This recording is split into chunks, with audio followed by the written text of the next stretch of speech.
Ser Podcast.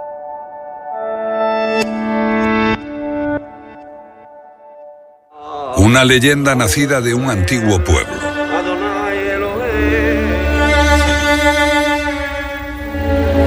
Un día un rabí cogió arcilla y agua, modeló una figura humana y le dio vida. Había creado un hombre artificial, un golem. La leyenda del golem tiene raíces profundas en el judaísmo.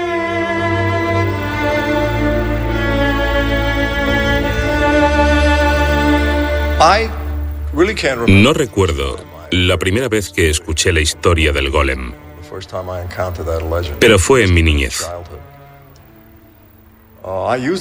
Yo utilicé esta leyenda en una de mis novelas.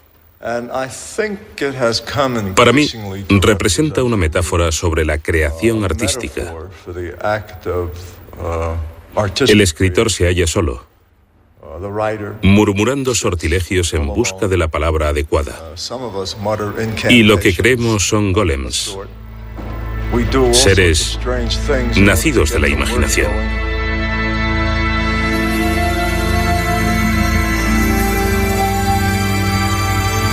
Es una de las leyendas más hermosas de la historia judía.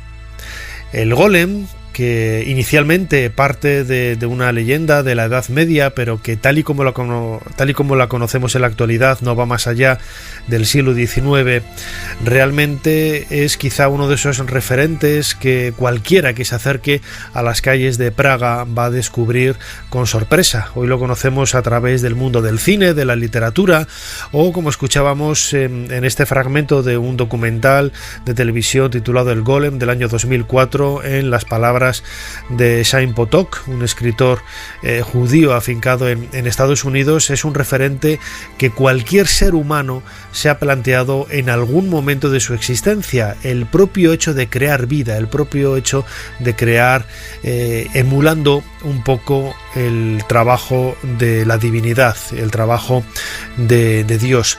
Al golem vamos a dedicar la primera parte de nuestro programa de hoy, el cronovisor, junto con Jesús Callejo, pero como siempre habrá muchos otros temas en este programa de Ser Historia aquí en la cadena SER.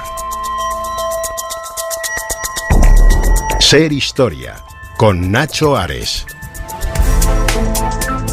Bienvenidos a Ser Historia. El golem, el mito, la leyenda, con infinidad de aristas y perfiles que vamos a descubrir en este nuevo programa de Ser Historia, pero no va a ser nuestro único tema. Vamos a viajar también a la Edad Media para conocer cómo eran esos juicios, sobre todo a partir de una novela que acaba de ver la luz, que nos hace viajar en el tiempo para descubrir cómo era el mundo del derecho en la Edad Media, y que realmente en ese siglo XII-XIII es cuando empieza a surgir, más allá de esos referentes del derecho romano, lo que hoy entendemos como derecho, como hoy entendemos las leyes en la actualidad. Tendremos también tiempo para hablar de uno de los temas más insólitos, más extraños de nuestra realidad. Esos lugares encantados que tienen un trasfondo con un puente de conexión con el pasado a través de historias, de mitos, de leyendas. Los intrusos, con Javier Pérez Campos, será también otro de los temas que vamos a tratar en nuestro programa de hoy. Y acabaremos de una forma, yo creo que muy divertida. La década de los 70. Yo nací en el año 70 y desde luego tengo muy buenos recuerdos de aquellos años y de lo hortera que vestíamos y de las cosas que se veían en televisión, algunas de las cuales hoy serían impensables por los conceptos que han cambiado de la sociedad. Como siempre, soy Nacho Ares y les doy de nuevo la bienvenida a Ser Historia, y bienvenida también a todos aquellos que nos escuchan a través de Ser Podcast. Comenzamos.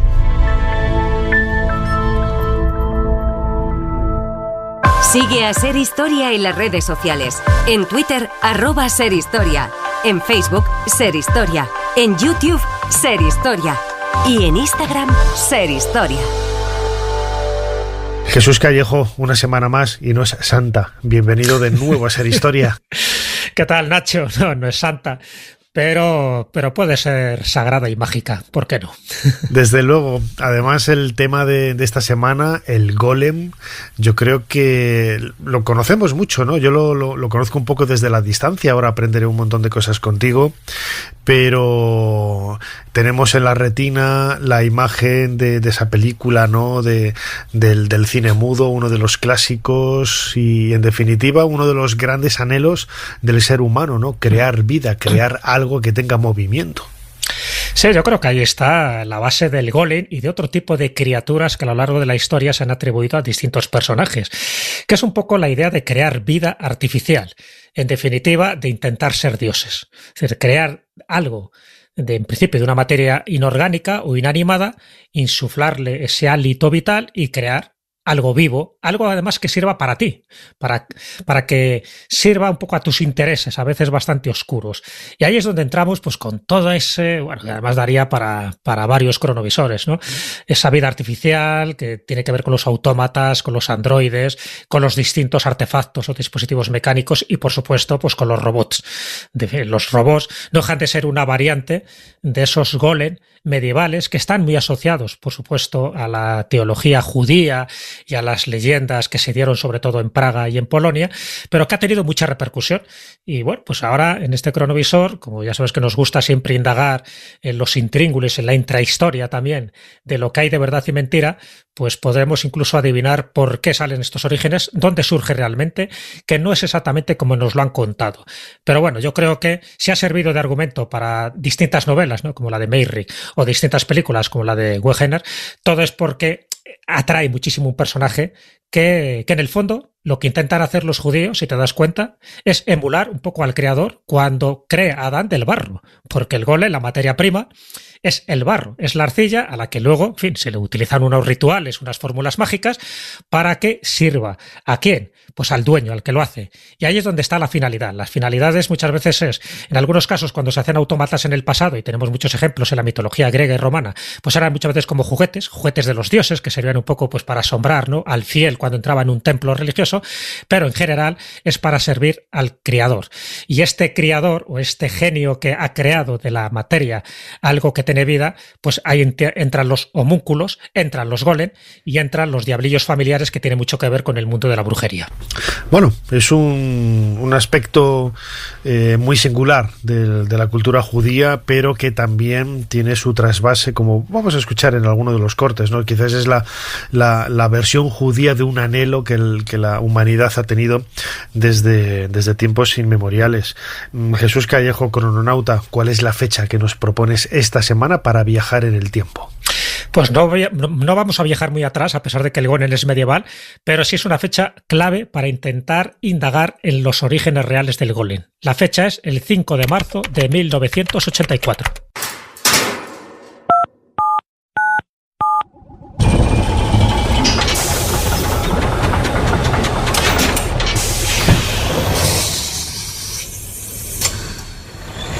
Adelante, pasen.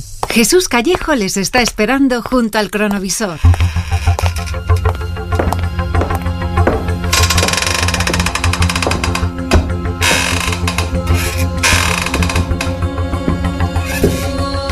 A ver, Jesús, estoy perdido. Estamos en una casa, pero no tengo ni idea están hablando raro, imagino que estarán hablando checo, pero no tengo ni idea de dónde estamos. Cuéntame. Una sinagoga. Bueno. Claro, estamos en una sinagoga. Cuando uno viaja al barrio judío de Praga, yo estuve hace 3 años, pues hay una serie de sinagogas que tú puedes visitar, ¿de acuerdo? Pero hay una que no puedes ver. Y eso ya le genera un cierto misterio, ¿no? Que es la sinagoga que llaman Vieja Nueva. Estamos en el barrio de Josefov, de este barrio judío, que se reestructuró totalmente a finales del siglo XIX. Poco tiene que ver ahora con lo que había en la Edad Media, pero en esta sinagoga en la que estamos en el ático, es donde dice la leyenda que aquí se esconde, se guarda el golem para reavivarlo cuando Praga o cuando la comunidad judía esté de nuevo en peligro, ¿vale? Bueno, pues en este momento estamos con un personaje, bueno, para mí carismático, para mí fascinante, que daría también para un cronovisor, que es Ivan Makerle. Ivan Makerle es un investigador checo, pero también criptozoólogo, que durante mucho tiempo, por desgracia murió hace poco, en el 2013, pero durante mucho tiempo es el clásico investigador Indiana Jones de misterios, de todo tipo de misterios.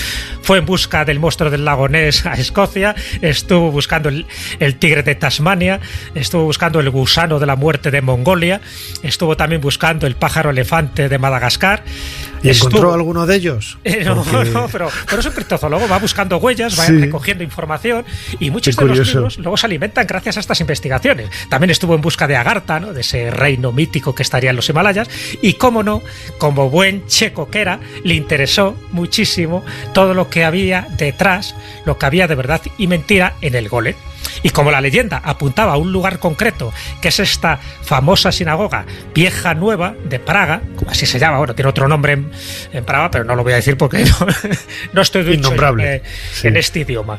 Bueno, pues fíjate, en el momento en el que estamos, en este día, el 5 de marzo de 1984, por fin, tras meses y meses de tediosas investigaciones, sobre todo solicitudes, trámites burocráticos, ha conseguido la llave, una llave de hierro, por cierto, que le permite abrir esta sinagoga y en concreto este ático, porque hay mucha gente que podía entrar en la parte de abajo de la sinagoga, pero no la parte alta, en el altillo, que es donde se supone que estaba el gran secreto.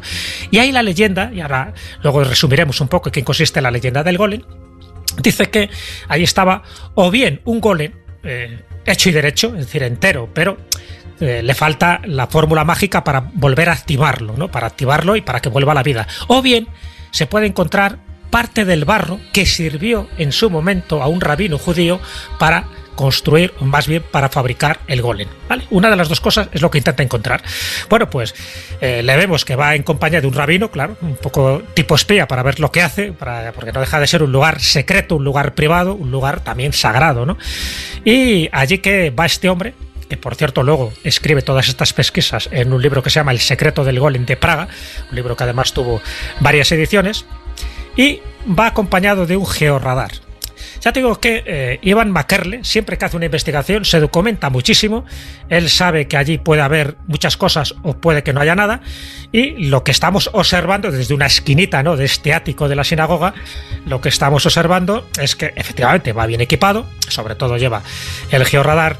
¿Y qué es lo que estamos encontrando? Lo mismo que le está encontrando. Bueno, pues mucho polvo, porque hacía mucho tiempo que aquí no lo visitaba nadie. Muchos excrementos de palomas. Las palomas ya sabes que están en todos los sitios. Mucho mueble viejo, amontonado, como si fuera una especie de desván. Y él está con el georradar, ¿no? Porque, bueno, él entiende que por estas ondas pues puede encontrar cavidades secretas donde pueda almacenarse este famoso golem, porque es verdad que no es el primero que entra aquí, ¿eh? También eso es importante decirlo. Es el primero que entra equipado, vamos a llamarle de una forma científica y con aparatos técnicos, pero ya anteriormente había habido otras personas. Esto pasa como la cámara del rey de la pirámide de Keops, que había alguno que había entrado y a partir de ahí se contaban muchas leyendas, ¿no? Pues aquí, y lo pongo un poco como en antecedentes antes de seguir prosiguiendo con nuestro personaje, ya en el siglo XVIII, Ezequiel Landau, un rabino, que tras mucha insistencia, como no, logró acceder al altillo, pero tras unos segundos bajó espantado, pidiendo de forma rotunda que nadie más volviera a molestar al golem. Claro, aquello despertó muchísimo. Claro, levantó un poco la liebre, en el sentido de que generaría infinidad de leyendas y mitos alrededor sobre la realidad, ¿no?, de la presencia allí de un golem, ¿no?, del misterioso golem. Claro. Entonces, si Ezequiel Landau, que era rabino, y sale espantado y apenas está unos segundos y tiene que volver a bajar y cerrar con llave para que nadie más pueda acceder a ese lugar, pero sobre todo por su propia seguridad, pues hombre, imagínate, ¿no? Luego es verdad que ha habido algún que otro caso. En 1920, Erwin Kitsch también publicó una crónica al respecto, pero fue muy vaga, no se llegó a mojar si había o no había algo. Así que fíjate que estamos en un momento histórico. 1984, por fin, Ivan McKerle, este criptozoólogo, este investigador de lo insólito, ¿podrá averiguar lo que hay en el interior? Bueno, pues seguimos viéndole ahí con su georradar, el rabino mirándole de reojo como diciendo, a ver qué vas a tocar, a ver qué hace. Y en este momento encuentra algo sospechoso. En una de las esquinas de este altillo de la sinagoga encuentra algo sospechoso, algo que parece una masa de barro, por lo tanto podría dar credibilidad a la leyenda. El golem entero no está, pero oye, ¡ay, sorpresa! Es un pedazo de mampostería que se había caído del techo. Casi, lo retira, sigue indagando y, bueno, efectivamente, a la hora de la verdad, después de unos cuantos minutos de estar, porque tampoco es tan grande el lugar, tú puedes imaginar, ¿no? Es lo que estamos viendo aquí. Es verdad que nos estamos empolvando bien con la sinagoga, pero no encuentra nada.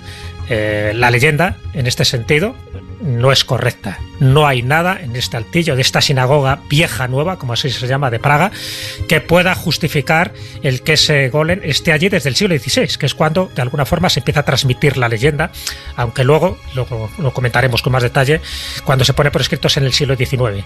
Pero desde el siglo XVI ahí no hay nada, y él tiene, y luego lo contaré, él tiene su propia teoría, el por qué se originó esta leyenda, el por qué se sigue creyendo en ella y las bases reales en las que puede estar fundamentada. Una leyenda que, como decías, Jesús, se inicia en la Edad Media. Ahí nace el concepto del golem.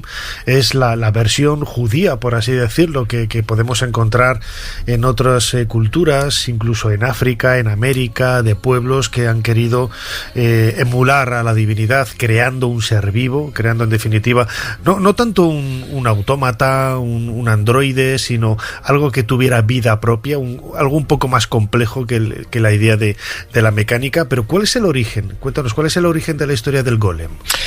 Bueno, el origen, yo creo que es muy interesante empezar por ahí. El origen viene, por supuesto, de la tradición judía, ¿vale? Eso sí que queda claro, no es algo que venga de fuera y que los judíos se lo pueden apropiar.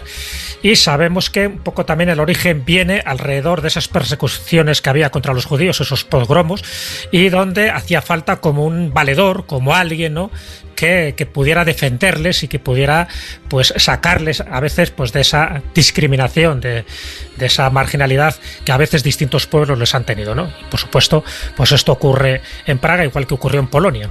Pero el origen, y esto es interesante, no procede de Praga, sino que realmente procedería de Polonia, que es donde estaba la comunidad judía de una forma mucho más extensa, ¿no?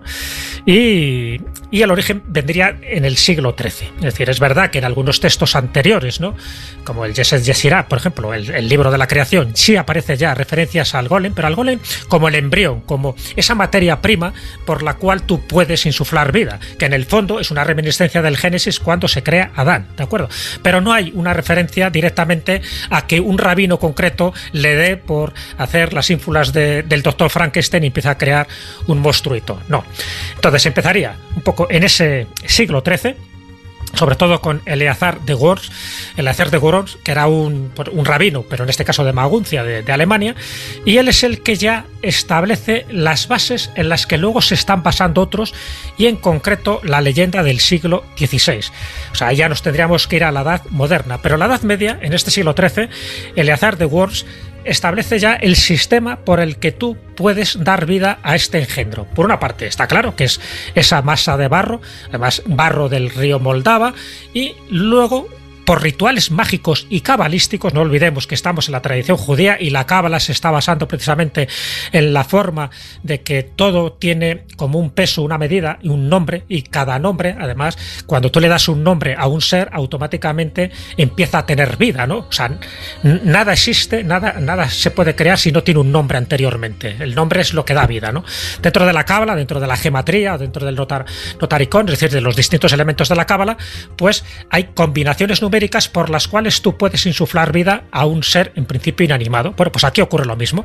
¿Cómo se le da vida a este engendro, al golem? Bueno, hay dos métodos que ya vienen, ya digo, desde el siglo XIII. La primera es colocarle en la frente una frase, una palabra en hebreo que significa emet.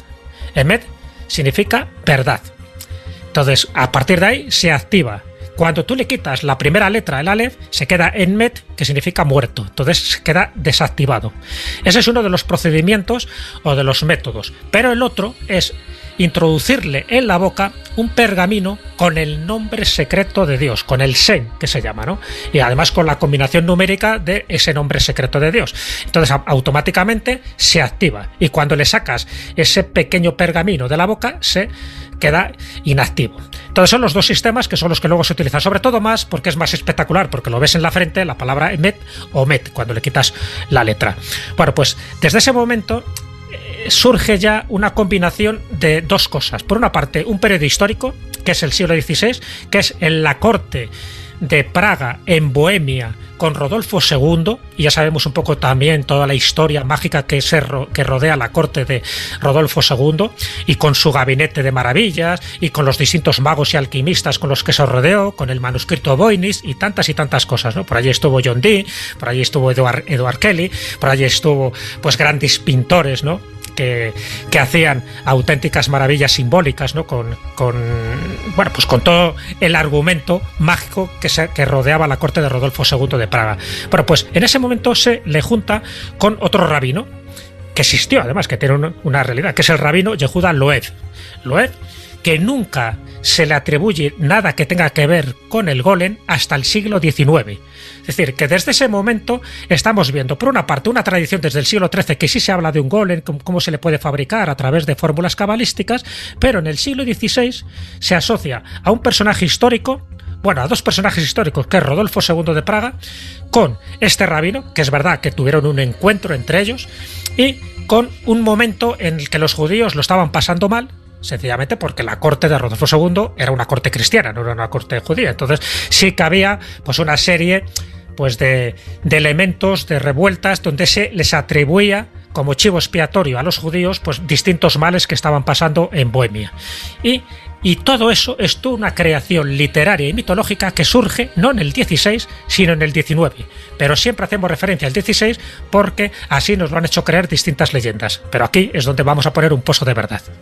El acto de creación es terrible. Está en la naturaleza de Dios. Dios crea. Dios, el ser eterno, crea. Y de algún modo, nosotros queremos superar nuestro final inevitable con nuestros propios actos de creación. Los judíos crearon los golems. El occidental moderno crea máquinas. En cierto modo, las dos son extensiones de nuestro ser tratando de derrotar a la muerte. Se creía que los grandes hombres eran capaces de hacer grandes milagros. ¿Qué mayor milagro que la creación, el acto de Dios? Los griegos quisieron que las estatuas de sus dioses cobrasen vida y hablaran. Los judíos fabricaron golems.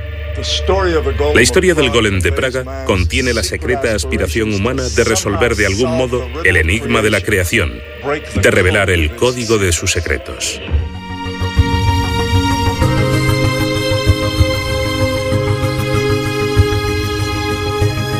Acabamos de escuchar un fragmento de un documental, El Golem, un documental del año 2004, en el que aparece un escritor judío afincado en Estados Unidos, Chaim Potok, hablando precisamente de ese mito del golem, del hecho de crear, y lo comenta también en otros momentos del documental como el hecho de intentar revertir, de intentar frenar, vencer a la muerte. En definitiva, es uno de esos grandes anhelos que ha tenido el ser humano a lo largo de la historia, ¿no? Y estaba escuchándote muy atento, Jesús, cuando estabas contando la historia del golem, de esta leyenda, de este mito, y es muy curioso, ¿no?, que por medio de una palabra un objeto cobre vida, ¿no?, que es algo que viene del antiguo Egipto y de otras tradiciones muchísimo más antiguas, en donde todo lo que se escribe automáticamente cobra vida, ¿no? Y el hecho de que se cambie de una letra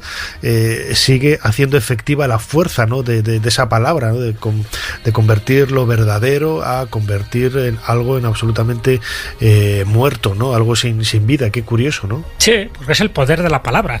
Pero claro, es el poder de la palabra cuando estamos utilizando un alfabeto, en este caso el hebreo, pero también puede servir para el jeroglífico, que como tú bien sabes, se atribuye ese alfabeto a los dioses. Por lo tanto, son palabras que no solo indican un determinado mensaje, sino que además confieren poder, confieren vida cuando tú lo nombras o lo invocas de una forma correcta, que en el fondo es el ábrete sésamo, si te das cuenta de esos cuentos de las 1001 noches, de cuando tú tienes que decir una palabra para que algo se abra, el abracadabra, para que un ritual se lleve a efecto.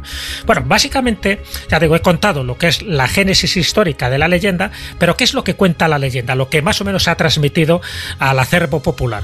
Bueno, pues la tradición judía, cuando habla del golem, habla siempre de este rabino, de Loev, que ya te digo que no hay ningún elemento histórico que lo asocie, y el rabino Loev, pues, que es el majaral de Praga, por cierto, que era pues una persona muy respetada, pues en el momento que están pasándolo mal esta comunidad judía, le piden ayuda.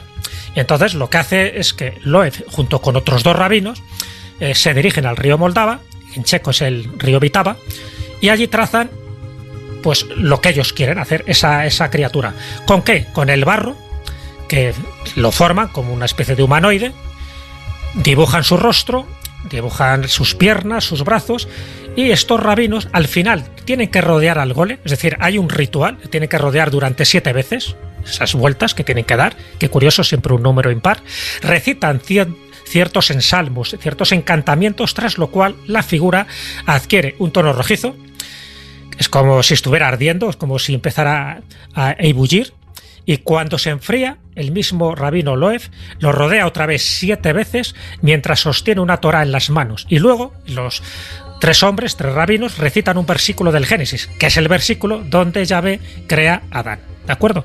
Y en ese momento es cuando escriben en la frente la palabra Emet, verdad, en hebreo. Y el golem, entonces, en ese momento cobra vida. Ya tienes la creación hecha, pero ¿qué ocurre?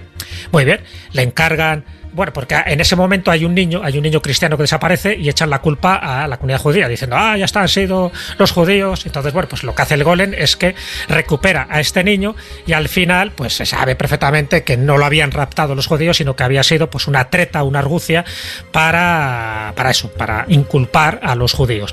Entonces, en este momento, pues la comunidad judía se salva, ya todo el mundo dice, pues mira, perdonar, os habíamos acusado de algo que era falso. Pero ¿qué ocurre? Que estamos hablando de un golem que es un descerebrado. Me refiero que no tiene cerebro y no tiene corazón. Entonces el golem cada vez, pues eso, crece más y no tiene un final feliz la historia, porque el golem, al crecer sin parar, pues se hace violento, hasta el punto de que le tienen que encargar misiones. Por ejemplo, la esposa del rabino le dice que coja agua del Moldavá y que llene unos cuantos cántaros, pero no le dice cuándo tiene que parar, así que va recogiendo agua y agua y agua y al final inunda toda la comunidad judía, le tiene que parar, ¿no? Y bueno, pues comete distintas tropelías y como genera un pánico en la ciudad, pues al final lo que es una criatura para ayudar se convierte en un auténtico enemigo, un poco como pasa con Frankenstein posteriormente, ¿no? Con la creación de Mary Shelley. Bueno, pues al final el rabino Loew tiene que intervenir de nuevo, le elimina la primera letra, la de Met, se convierte solo en Met, en muerto, y queda totalmente inactivo. ¿Y qué es lo que hace? Para que nadie lo tome, para que nadie lo use, o más bien abuse de este monstruito del golem, lo esconde en la sinagoga, en el ático de la sinagoga Vieja Nueva de Praga, lo encierra con llave y ordena que nadie acceda a aquel lugar. Hasta que Ivan McKerle, como hemos visto, accede. O sea que básicamente esa es la leyenda. A partir de ahí se genera muchísima controversia, se genera todo un elemento, que eso es muy importante, de legendario, porque claro, ya tienen a alguien que les defiende, ¿no? En el momento oportuno. Es como el mito del sebastianismo. En los momentos difíciles, Sebastián volverá otra vez a resurgir de las cenizas, o en el caso del rey Arturo. Pues en este caso, para la comunidad judía, es el golem. Entonces, ¿dónde está resguardado y que nadie puede acceder? A esa sinagoga. Por eso he contado al principio que ha habido varios intentos que alimentaron la leyenda hasta que este destripador de mitos, que era Ivan McKerle, pues llegó a demostrar que nada de verdad había en eso. Nada de verdad respecto a la criatura ficticia. Pero él tiene una teoría de por qué se justifica esta leyenda y por qué ha pasado al acervo popular y por qué sirvió de argumento para varias novelas y también para varias películas. Claro, porque estaba pensando yo, digo, es como el referente que tienes para defender, ¿no? al pueblo judío, ¿no? El propio Chaim Potok, este escritor judío estadounidense, comentaba en un momento del documental cómo cuando él era niño y escuchó por primera vez la voz de Hitler en la radio allí en Estados Unidos, pues claro, se sobrecogió, ¿no? Y todo el problema que se les venía encima a los judíos, ¿no? Con el nazismo. Y lo primero que él pensó, siendo niño y escuchando aquello, era, bueno, quizás podemos estar salvos porque tenemos al golem que nos va a defender, ¿no? Y nada de eso ocurrió. Exactamente, porque al final el golem, como buen mito, es pues una referencia, es como un elemento en el que se glorifica y se convierte en héroe a alguien, pero en este caso no hay un trasfondo real, y ese es el gran problema que tiene este tipo de criaturas. O sí. Y aquí te cuento la teoría de Ivan McKerle. Ya te digo que él se documentaba mucho, entonces dice, bueno, a ver, si yo aquí no he encontrado nada con el georradar, si aquí, en fin, es lo que hay, y no hay otra sinagoga que tenga estas referencias, porque de hecho la sinagoga es del siglo XIII, es de las pocas cosas que se salvaron cuando se hizo la remodelación de este barrio judío a finales del siglo XIX. Entonces, ¿por qué? Y él llega a una conclusión que puede ser válida, pero es verdad que no se puede demostrar. Bueno, él cree que este ser mítico creado del barro corresponde a la historia de un joven de carne y hueso que era muy pobre, al que el rabino Loew, este majaral de Praga, decide adoptar. Entonces él tuvo a este chaval, pero este chaval era problemático, tenía una serie de enfermedades.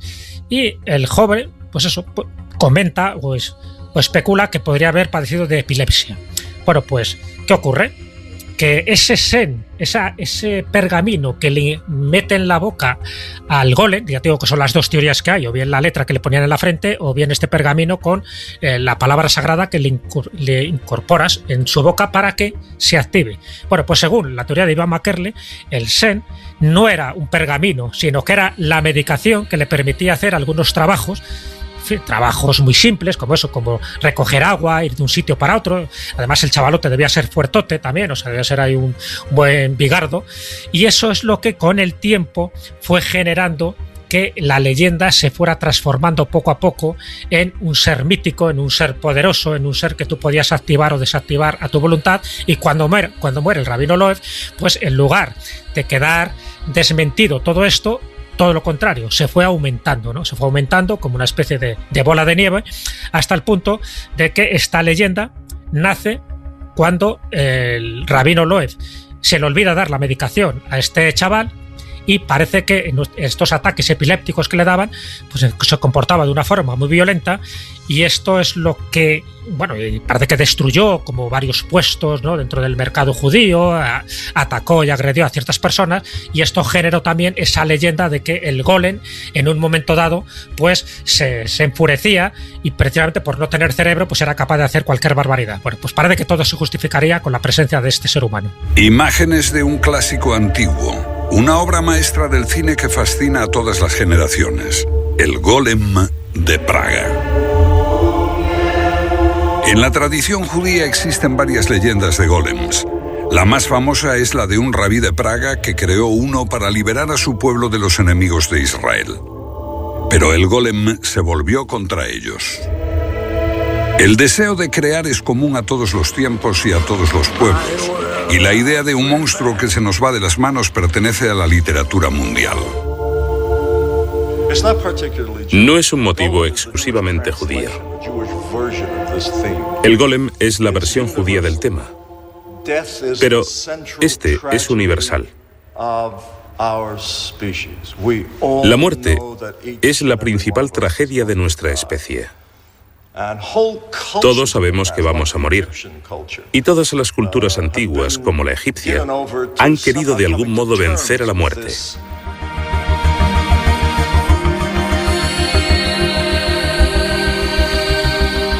Escuchamos un nuevo corte de este documental de televisión El Golem, en donde Chaim Potok, este escritor judío, nos habla un poco de ese concepto casi ancestral de creación y muerte. Y Jesús, lo decías tú ahora, ¿no? Quizás puede ser un origen cierto a partir del cual, como sucede con todas las leyendas, todos los rumores que en definitiva tienen un trasfondo de verdad y se van desvirtuando, alejándose de la verdad, pero creciendo, ¿no?, y ampliando un poco en esas nuevas aristas, en esos perfiles que pueda tener la historia, ¿no? Y se van añadiendo pues elementos completamente sagrados, ¿no?, como la palabra creadora, la utilización del barro, que aparece también en la Biblia y en otras culturas del mundo antiguo. Vuelvo a hablar de Egipto, ¿no?, cuando el dios Hnum, por ejemplo, crea el cuerpo y el alma del recién nacido, lo hace en un torno de alfarero. Eso es un adelanto de lo que luego sería la tradición de Adán y Eva en la tradición judío-cristiana, ¿no? Son elementos que se van añadiendo, ¿no?, quizás a un resquicio de realidad, de verdad, hasta completar lo que hoy todos conocemos como la leyenda del golem. Claro, pero es una leyenda como muy atractiva porque, ya digo, hay que entroncarla también con la leyenda de los homúnculos, es decir, como de determinadas sustancias, incluso decían que de determinados huevos, ¿no?, de gallina, que tú le echabas además parte del esperma humana, pues se podría crear también un homúnculo, o bien de la mandrágora, ¿no?, que se tenía que alimentar luego con leche, con miel y a veces con sangre, pero ya sabemos cómo crece la mandrágora, ¿no?, de la postrera eyaculación de un ahorcado. En fin, todo esto es lo que generaban estos homúnculos, estas formas humanas, humanoides, que luego servían para que te sirvieran toda la historia que hay alrededor de los diablillos familiares de las brujas, ¿no?, diciendo que son los que te llevaban a la aquelarre, pero por eso muchas brujas tenían un tercer pezón para alimentar a este diablillo familiar, que no deja de ser una especie de creación demoníaca. Y ahí entramos un poco también en la parte negativa que han tenido estos tipos de seres, porque claro, en el fondo tú lo que intentas es emular a Dios. Cuando tú intentas emular a Dios siempre hay una tendencia de que estás haciendo algo contra natura, pero además estás haciendo algo diabólico. Por lo tanto, ten cuidado porque te puede perseguir la Inquisición y te puede acusar de herejía. Entonces siempre este tipo de elementos estaban como reservados en la clandestinidad. Pero ya no solo cuando hablo de homúnculos o cuando hablo del golem o cuando, por ejemplo, se habla de los tulpas, si hablamos de en el Tíbet, pues toda la historia que tuvo, por ejemplo, la Alessandra de Bernin, ¿no?, que dice que creó un tulpa con una formación de pensamiento, sino que todo esto está más desarrollado un poco con la idea de que tú puedes en un momento dado generar vida, pero no la vida normal, en fin, de un hombre y una mujer, que puedes crear un ser humano, no, sino crear otro tipo de vida que sirva un poco para convertirte tú en Dios, en el fondo para tú también conseguir la inmortalidad. Entonces, claro, a raíz de eso, es verdad que el golem, desde mi punto de vista, ya te digo, se entronca dentro de toda esta parafernalia de aparatos que algunos, por ejemplo, se atribuyen también a la Edad Media. Por ejemplo, pues en el caso de Roger Bacon o de Alberto Magno se atribuye que crearon autómatas, pero claro, autómatas que fueron considerados automáticamente como creaciones diabólicas porque, bueno, pues tenían vida. Cuando digo vida es porque tenían un código binario que podían responder sí o no a preguntas muy básicas. Pero claro, un autómata o una cabeza parlante, y ya digo que hay varias leyendas, están asociadas un poco a la misma época del golem. Entonces, en este caso, los judíos no hablan de ningún artificio automático o ningún artilugio tecnológico, pero sí algo del barro. ¿Por qué? Porque su tradición judía lo que habla siempre es del barro en la creación de Yahvé, cuando se menciona este episodio en el Génesis. Entonces es lógico que así fuera. También es lógico lo que dice Iván Makerle, que a partir del siglo XVI una leyenda que era polaca se atribuye a Praga alrededor de un personaje histórico y muy reconocido y muy carismático que era el rabino Loew, con este chaval, con este criado que pudo haber tenido, que fuera epiléptico y que se desviara y se exagerara luego esa especie de leyenda convirtiéndolo en un golem. Bueno, pues en definitiva es eso, es un símbolo de la resistencia del pueblo judío, es decir, sería un elemento que se convierte ya en mitológico, pero también de forma interesada, igual que ha pasado con otros personajes históricos, tanto de España como de Europa. Por otra parte, es esa sensación de que está esperando acontecimientos para que se le vuelva a resucitar, es decir, para que vuelva a la vida, es decir, como que está latente, no es algo que haya desaparecido de una forma general, y en el fondo pues es la parte creativa y mágica que tiene la Cábala, porque claro, cuando hablo de Sefer Yetzirah, el libro de la creación, cuando hablamos del Talmud, cuando hablamos de la tradición judía y cuando hablamos de la Cábala, también nos está diciendo que las palabras tienen poder creador, que es lo que tú decías referente a Egipto. Entonces, por eso es tan atractivo este mito, ¿te has dado cuenta? O sea, se mezclan varios elementos para generar todo un elemento totémico para la comunidad judía en este caso. Pero claro, es que ahora ya es además un elemento pues artístico y un elemento turístico y casi talismánico. Yo cuando estuve en este barrio judío, en el Josefot, como así se llama, pues me compré, por supuesto, un golem, además de barro cocido como tiene que ser, no sirven de plástico porque entonces pierde un poco su esencia. Y es un poco lo que motivó también a Borges. Sabes que, aparte de la novela de Gustav Meyrink de 1915, la que recomiendo, que por cierto no tiene nada que ver con esta leyenda, es otra cosa que él se crea, ¿no?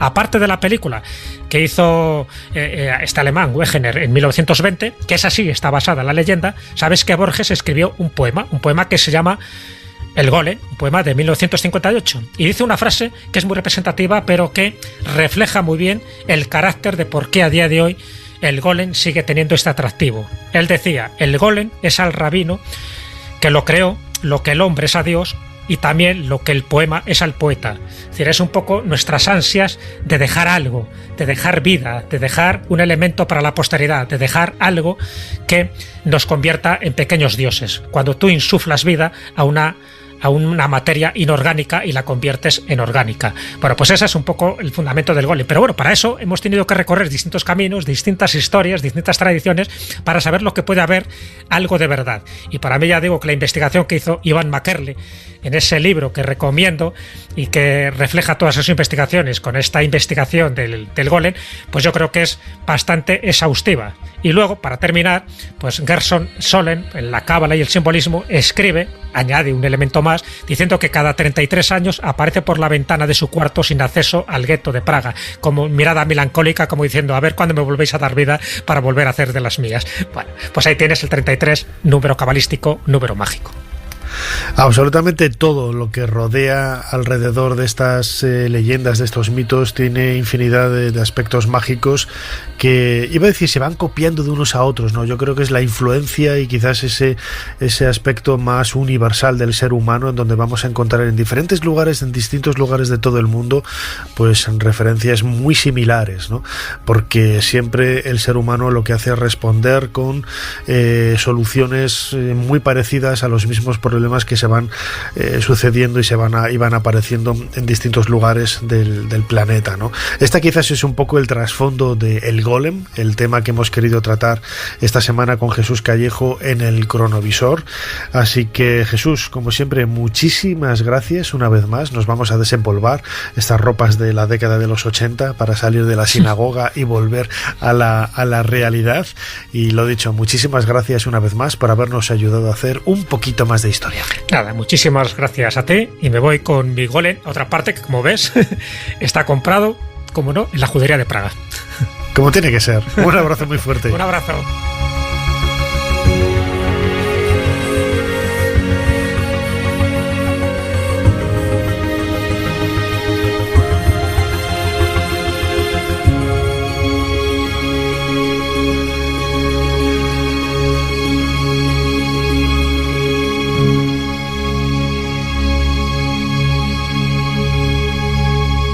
General Espínola, pronto dispondremos de dineros para continuar con la toma de la ciudad. Son buenas noticias, comandante, desde luego. Pero mi querido amigo, vos sabéis que la toma de Breda requiere de algo más que dineros. Ser Historia con Nacho Ares. Todo lo que quisiste saber de la historia, la madrugada del sábado al domingo en la cadena SER.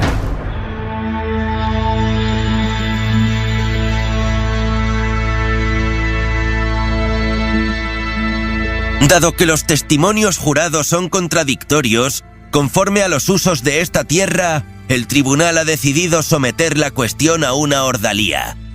Entre un caballero y un payés no cabe batalla judicial, pero las partes poseen algo de igual valía y se llevará a cabo una ordalía de albats. Oria gritó como un animal malherido cuando un soldado le arrebató a su hijo y lo entregó a uno de los clérigos del séquito.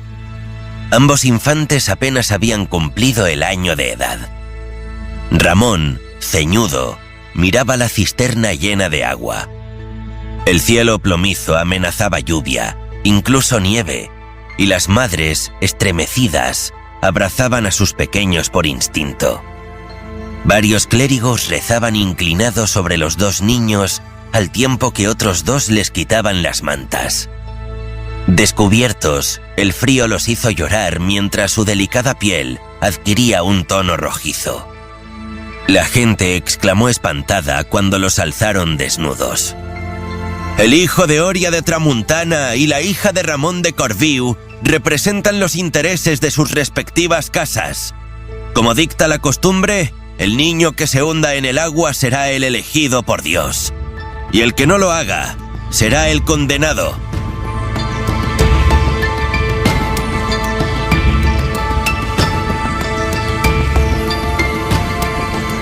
Escuchamos en este nuevo bloque de Ser Historia la lectura del comienzo de la novela que tenemos sobre la mesa aquí en esta máquina del tiempo en Ser Historia, El juicio del agua, publicada por Grijalbo. Se trata de una ordalía, Vamos a viajar en los próximos minutos al siglo XII para conocer cómo fue ese cambio, porque es una época, nos lo explica nuestro invitado, precisamente en donde el derecho comenzó a dejar atrás esa idea quizás más supersticiosa de las leyes. Y bueno, aunque la superstición a lo largo de la Edad Media y luego también con el Renacimiento, la Edad Moderna, siempre, incluso en la actualidad, sigue teniendo su parcela y su peso, en aquella época, hasta el siglo XII, quizás fue uno de los principales obstáculos a los que tuvo que luchar, con los que tuvo que luchar el derecho.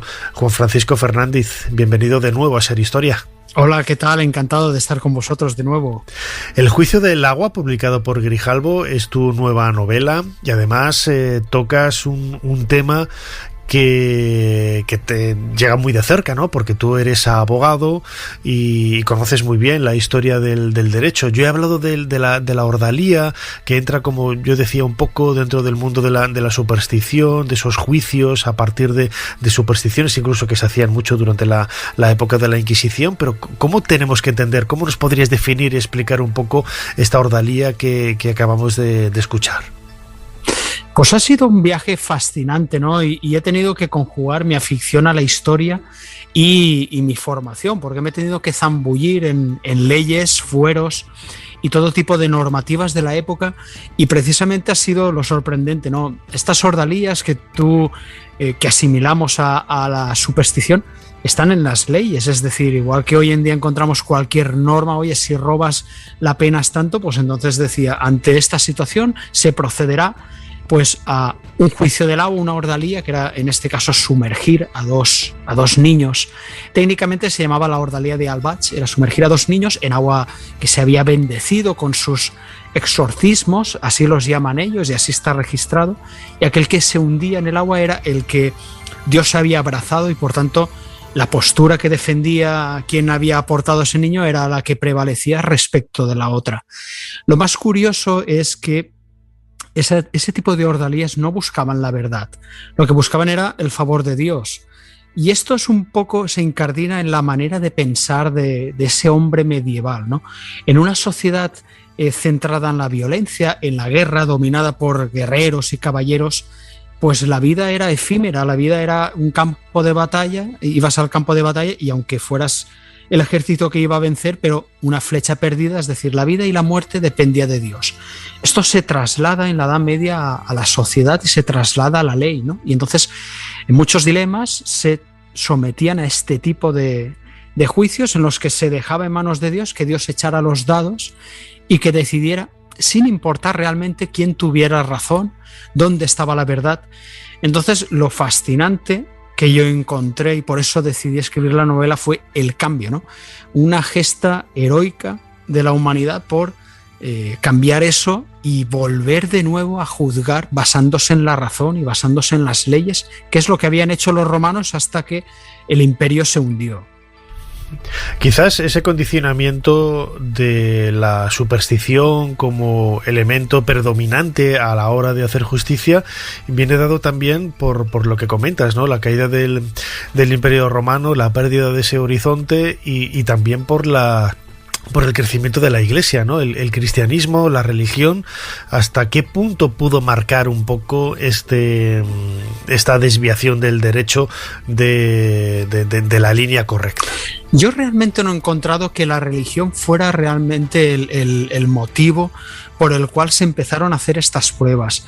Más bien al contrario, realmente este tipo de ordalías, estas pruebas, sostener un hierro al rojo vivo, meter la mano en un barril de agua hirviendo, ese tipo de pruebas venían más del derecho germánico, es decir, de los pueblos que llegaron desde Germania y al final, pues bueno, se extendieron y aquí a la península ibérica llegaron los visigodos.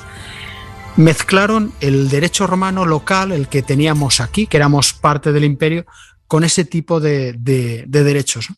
Entonces eso se incorpora a las leyes y durante siglos sigue estando ahí.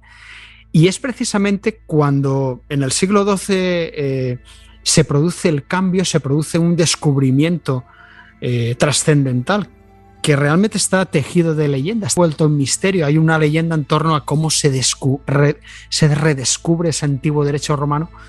La Iglesia es la primera que se posiciona en contra de este tipo de pruebas, porque consideraba que que la gente jugaba con Dios, ¿no? Que los tribunales estaban jugando con Dios y con Dios no se puede jugar.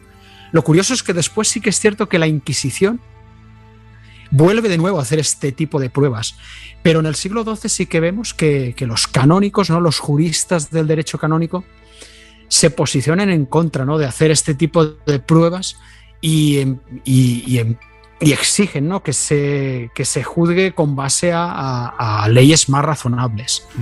Podríamos decir que en otras conversaciones nos conocemos desde hace muchísimos años, somos compañeros de editorial en Grijalbo, en el sello Penguin Random House.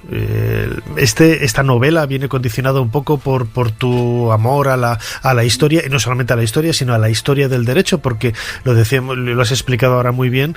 En el juicio del agua lo que explicas es ese cambio, ¿no? de un derecho pues más primitivo a, bueno, plantear las bases con todas las distancias, y desde luego que no fue un cambio radical de la noche a la mañana, claro, pero sí a lo más similar, a lo más parecido que tenemos en la actualidad, ¿no? A mí me fascinan los orígenes, ¿sabes, Nacho? Es decir, me gusta buscar el origen de las cosas, porque no suele ser muchas veces patente, es decir, vemos el resultado pero no sabemos el origen. Si tú lees un libro de historia, te contará que a partir del siglo XII aumenta la población, aumentan las ciudades, surge una clase social llamada la burguesía, empieza el comercio, pero pocos trabajos de historia entran a los motivos. Y es cierto que los historiadores del derecho se quejan de que son un poco los gran criminados. No sé si ese mundo, al ser un poco quizás más complejo de estudiar, porque pues queda un poco fuera, ¿no? De lo que es la historia general. Y sin embargo, en esa historia del derecho es donde yo encontré las claves de ese renacimiento real que empezó a suceder en el siglo XII, sobre todo a finales del siglo XII, con ese descubrimiento de las leyes romanas, pero no tanto por aportar leyes nuevas a la sociedad, porque cada reino mantuvo sus usos, sus fueros, sino la manera de juzgar. Eso es un poco lo que a mí me interesa, lo que me fascinó de esta historia, cómo de repente los jueces van abandonando, por ejemplo, las ordalías, o por ejemplo el hecho de que si eras noble tu testimonio valía más porque venías de una familia virtuosa, valía más que el testimonio de cualquier ciudadano, simplemente por el hecho de ser noble, o mil cosas que te podría contar, ¿no? de ese tipo de leyes sorprendentes, cómo eso cambian y empezamos a encontrar jueces que valoran los testimonios, que tratan de que ante un tribunal seamos todos iguales, nobles y plebeyos, y me parecía un cambio fascinante porque eso logró dos cosas que aún hoy, cuando se dan, el mundo cambia, y es paz y estabilidad, ¿no? Y seguridad jurídica.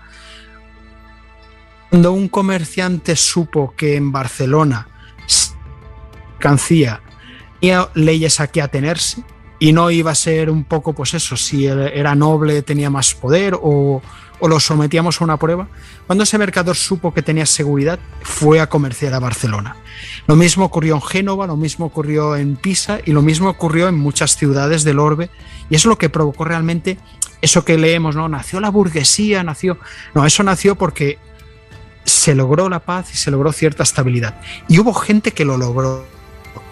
Y la historia del protagonista de Robert de Tramontana emula a esos tendieron un camino desde reinos perdidos y entrando concretamente en Bolonia, fueron descubriendo esa nueva manera de juzgar basada, por ejemplo, una de las máximas del derecho romano es dar a cada uno lo suyo, es decir, a cada uno, oye, lo que le corresponda, ¿no? Esa máxima había desaparecido y se recupera. Y entonces es lo que yo quería, pues, transformar en una historia épica, pues llena de aventuras, llena de peripecias, pero al final que el lector se quede con la sensación de haber descubierto algo que desconocía de la historia, ¿no? Que era lo que yo quería transmitir. En tu novela, lo acabas de decir, está protagonizada por Robert de Tramontana, un personaje estudioso del derecho, de las leyes. ¿Cómo se vivió ese cambio legislativo desde el punto de vista de las leyes, como acabamos de decir, en aquella época? Yo no sé si la Iglesia, la nobleza, habría pros, habría contras. Imagino que sería, como tú explicas muy bien, y lo hemos comentado en la introducción en esta charla, el siglo XII es ese momento, ¿no?, de horquilla. Pero ¿cómo se vivió en los diferentes estamentos sociales este cambio, este nuevo devenir, esta nueva evolución en la historia de las leyes? Pues seguro que con muchísima dificultad, ¿no? Y por eso esta historia pues tiene tanta trama se piensa que para conseguir libertades alguien tiene que ceder, ¿no? Normalmente los poderosos. Y la historia de Robert planea sobre una duda que yo creo que se dio en ese momento, ¿no? A finales del siglo XII estoy seguro de que empezó a percibirse que tal vez someter cualquier cuestión a una ordalía, a una prueba que podía ser perfectamente, pues eso, echar a 2 niños en agua o un duelo, o sostener un hierro al rojo vivo, empezarían a dudar si realmente eso era una manera de decidir una cuestión. Y después había otro tema, incluso que entraba más directo en la espiritualidad. Imagínate que tú sabes que tienes razón, sin embargo tu cuestión es sometida a una ordalía y la pierdes. ¿Eso qué significa? ¿Que Dios ha mentido? ¿Dios se ha equivocado? Ese tipo de cuestiones creo que son las que se empezaron a plantear en el siglo XII y llevaron a una búsqueda, ¿no? Hemos ya mencionado Bolonia, pero yo destaco, por ejemplo, la escuela de foristas de Jaca. Era una escuela de estudiosos de la ley bastante avanzada para su época. De hecho, el fuero de Jaca es bastante avanzado, y si estabas dentro de las murallas de Jaca, el testimonio de un ciudadano valía lo mismo que el de un noble. Es decir, tenían... Y entonces, todo esto lo cuento porque se ve en ese siglo XII cómo ya empieza un despertar por apartar ese tipo de supersticiones y buscar otra manera de juzgar. Y eso, lógicamente, pues fue conflictivo. Una de las cosas que avanzó más fue las famosas treguas de Dios, que durante los siglos X y XI habían sido llevadas por la Iglesia, en parte para proteger sus bienes, a sus clérigos, a sus siervos. Precisamente en ese momento, en el siglo XII, los reyes entienden que tienen que ser ellos los que asuman la tutela de la paz y la contención de la violencia de los nobles y de los varones. Y se dictan las primeras constituciones de paz y tregua, pero del rey, ¿no?, que abarcaban todos los territorios reales y trataban de que los nobles y varones se sumaran firmando el documento y también respetaran a sus siervos en sus baronías y en sus territorios. Todo ese conjunto, o sea, lograr la paz, una nueva justicia, todo esto que estoy contando sucede en un periodo, en unas décadas, ¿no? Y es eso que llamamos una revolución, ¿no?, realmente silenciosa. Y es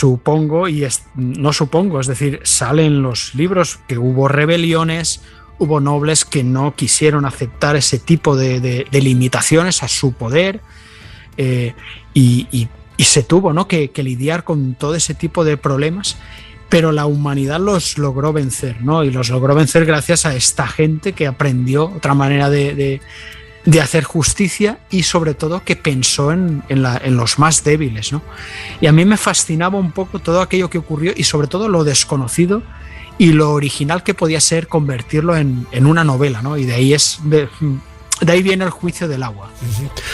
Yo creo que además otra de las virtudes con que cuenta tu novela, Juan Francisco Ferrándiz, autor de El juicio del agua, publicado por Grijalbo, es que ubicas al lector en muchos espacios geográficos, ¿no? Desde no solamente la Barcelona que has mencionado, Bolonia, sino también León, ¿no?, mi queridísima León, donde yo nací, el lugar en donde en 1188 nace ese primer germen del parlamentarismo, ¿no? Y que marca un poco la evolución de ese concepto que decías, ¿no?, ahora de las relaciones entre nobles, campesinos, entre el rey, los campesinos. Todo ello nos hace ver que esa preocupación el hecho de que tú utilices diferentes espacios no es casual, ni es decir, es una licencia literaria porque, bueno, voy a hablar ahora de la Catedral de León, qué hermosa es, qué bonita, sino que en todos esos lugares se estaban abanderando y se estaban llevando a cabo esos cambios, ¿no?, de la legislación. Así es, Nacho. Has dado con la pieza que nos faltaba, ¿no?, en este hilo argumental.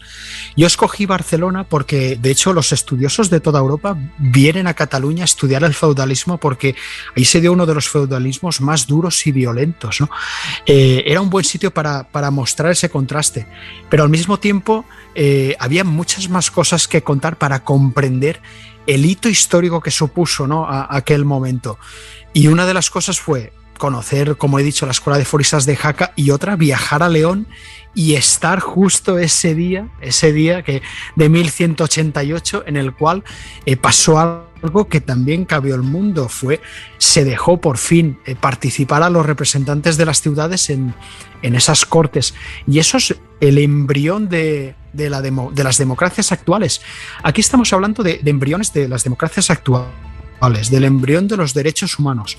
Obviamente a nadie se nos escapa que tuvo que pasar mucho tiempo y muchas dificultades para alcanzar ese tipo de derechos pero todo tiene un primer paso, ¿no? Lo que os decía antes de la fascinación por los orígenes. Y León tenía que salir en esta novela porque lo que sucedió allí debe ser conocido, ¿no? Y creo que formar parte de introducirlo en la novela era prácticamente algo obligatorio, ¿no? Y creo que los lectores, en este caso y en esta novela, además de vivir la aventura, como cualquier novela histórica, ¿no?, de los personajes, las peripecias, los amores, los romances, se va a quedar con la sensación de haber aprendido, ¿no?, de haber hecho un recorrido histórico que de alguna manera nos afecta hoy en día.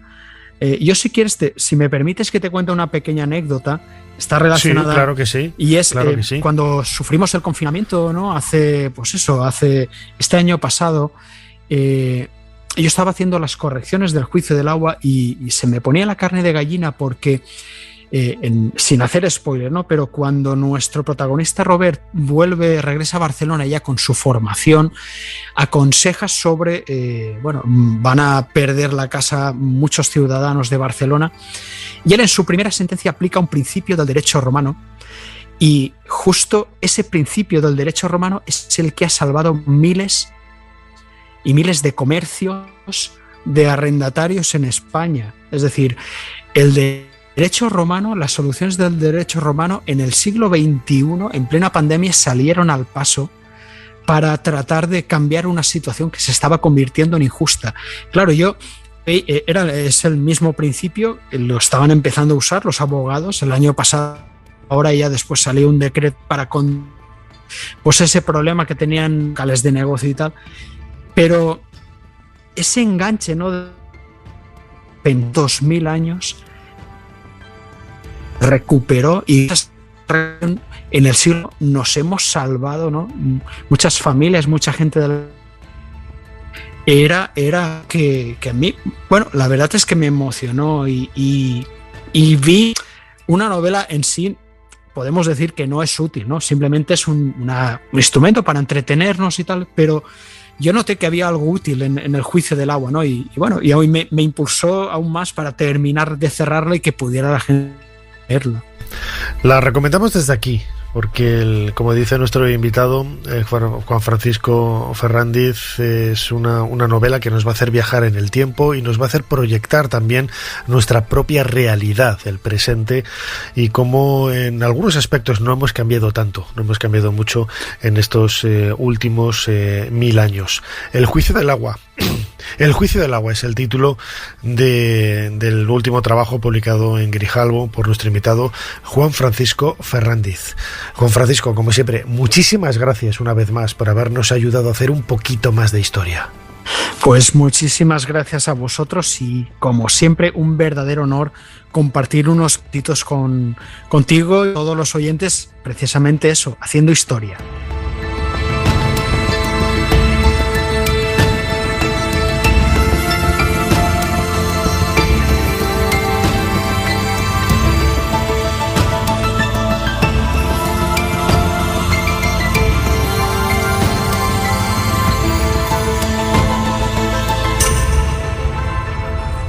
Tengo bien grabado en mi memoria el recuerdo de los hechos vividos en el Golfo de Lepanto aquel mes de octubre de 1571. Ser Historia con Nacho Ares. Todo lo que quisiste saber de la historia, la madrugada del sábado al domingo en la cadena SER. Jesús, no hagas eso, cariño. ¿Quieres ver a tu madre en una caja de cigarros con una flor dentro? ¿Has sido tú? ¡Qué niños! Os pedí que no dejarais las sillas separadas de la mesa.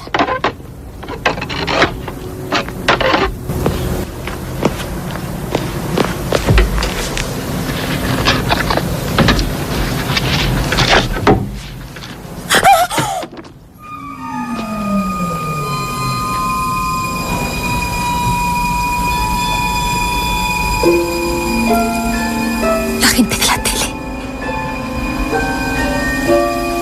Ajá.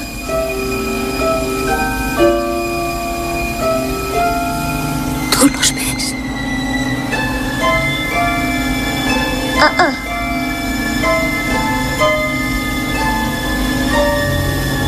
¿Y tú?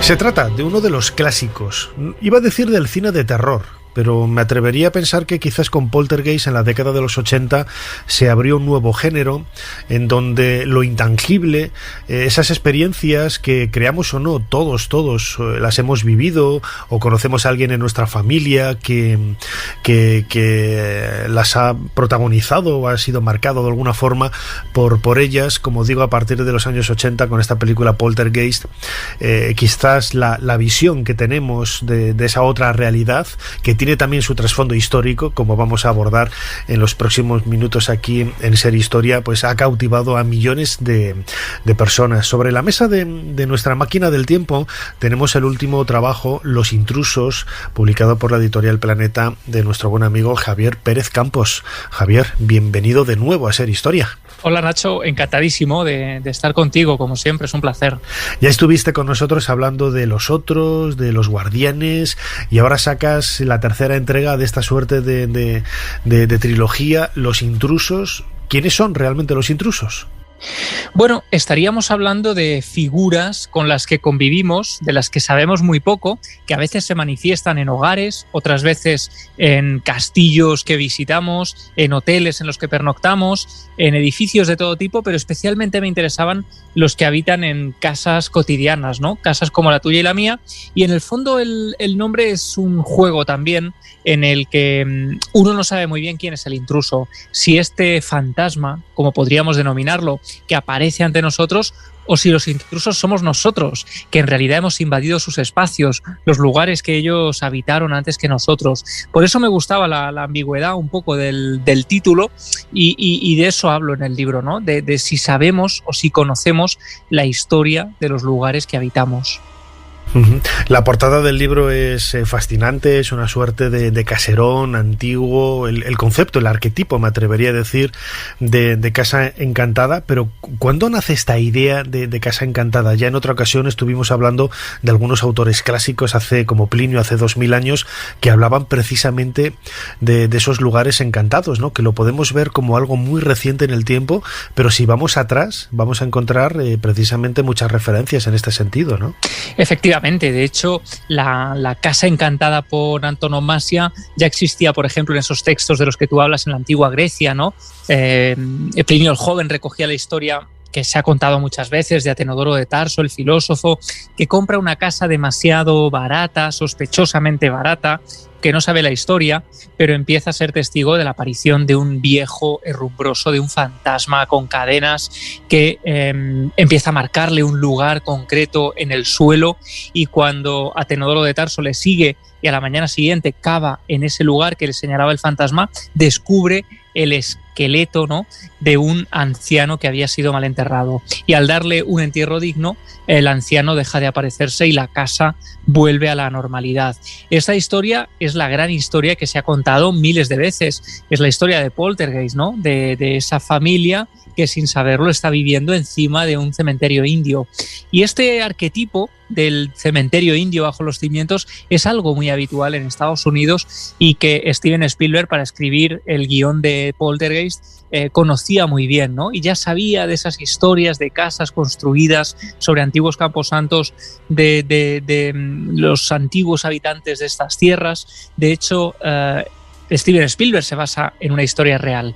Y hay cientos y cientos de historias que, por ejemplo, Quintiliano en el siglo I hace un ejercicio maravilloso de retórica, que es construir la historia de un niño que fallece antes de tiempo, evidentemente. El niño es el fantasma más temido y que suele aparecer en estas casas de forma más recurrente. Y él cuenta que la madre se siente, digamos, satisfecha por la aparición del niño, porque es una manera de tenerlo cerca, pero el padre vive esto con auténtico pavor, ¿no? Con terror de ver aparecerse a ese niño de manera absolutamente antinatural. Y el padre decide hacer un ejercicio de contención del fantasma, de anclarlo a la tumba. De esto hemos hablado también otras veces, ¿no? De cómo en la antigüedad se colocaban grandes losas de piedra sobre algunos cadáveres, o cómo incluso a los niños especialmente se les enterraba dentro de ánforas, se le colocaban clavos para anclarlos a la tierra, y al hacer este ejercicio el niño deja de aparecerse. Y la madre lleva al padre a los tribunales, contaba Quintiliano, porque lo que ha hecho es separarle de su hijo, aunque sea del fantasma de su hijo, ¿no? Con lo cual hay ya cientos y cientos de historias en la antigüedad, y lo interesante, lo curioso, Nacho, es darte cuenta de que en el fondo el fantasma que hoy ven los testigos a los que entrevistamos es idéntico al fantasma que se aparece y que se cuenta ya en estas crónicas.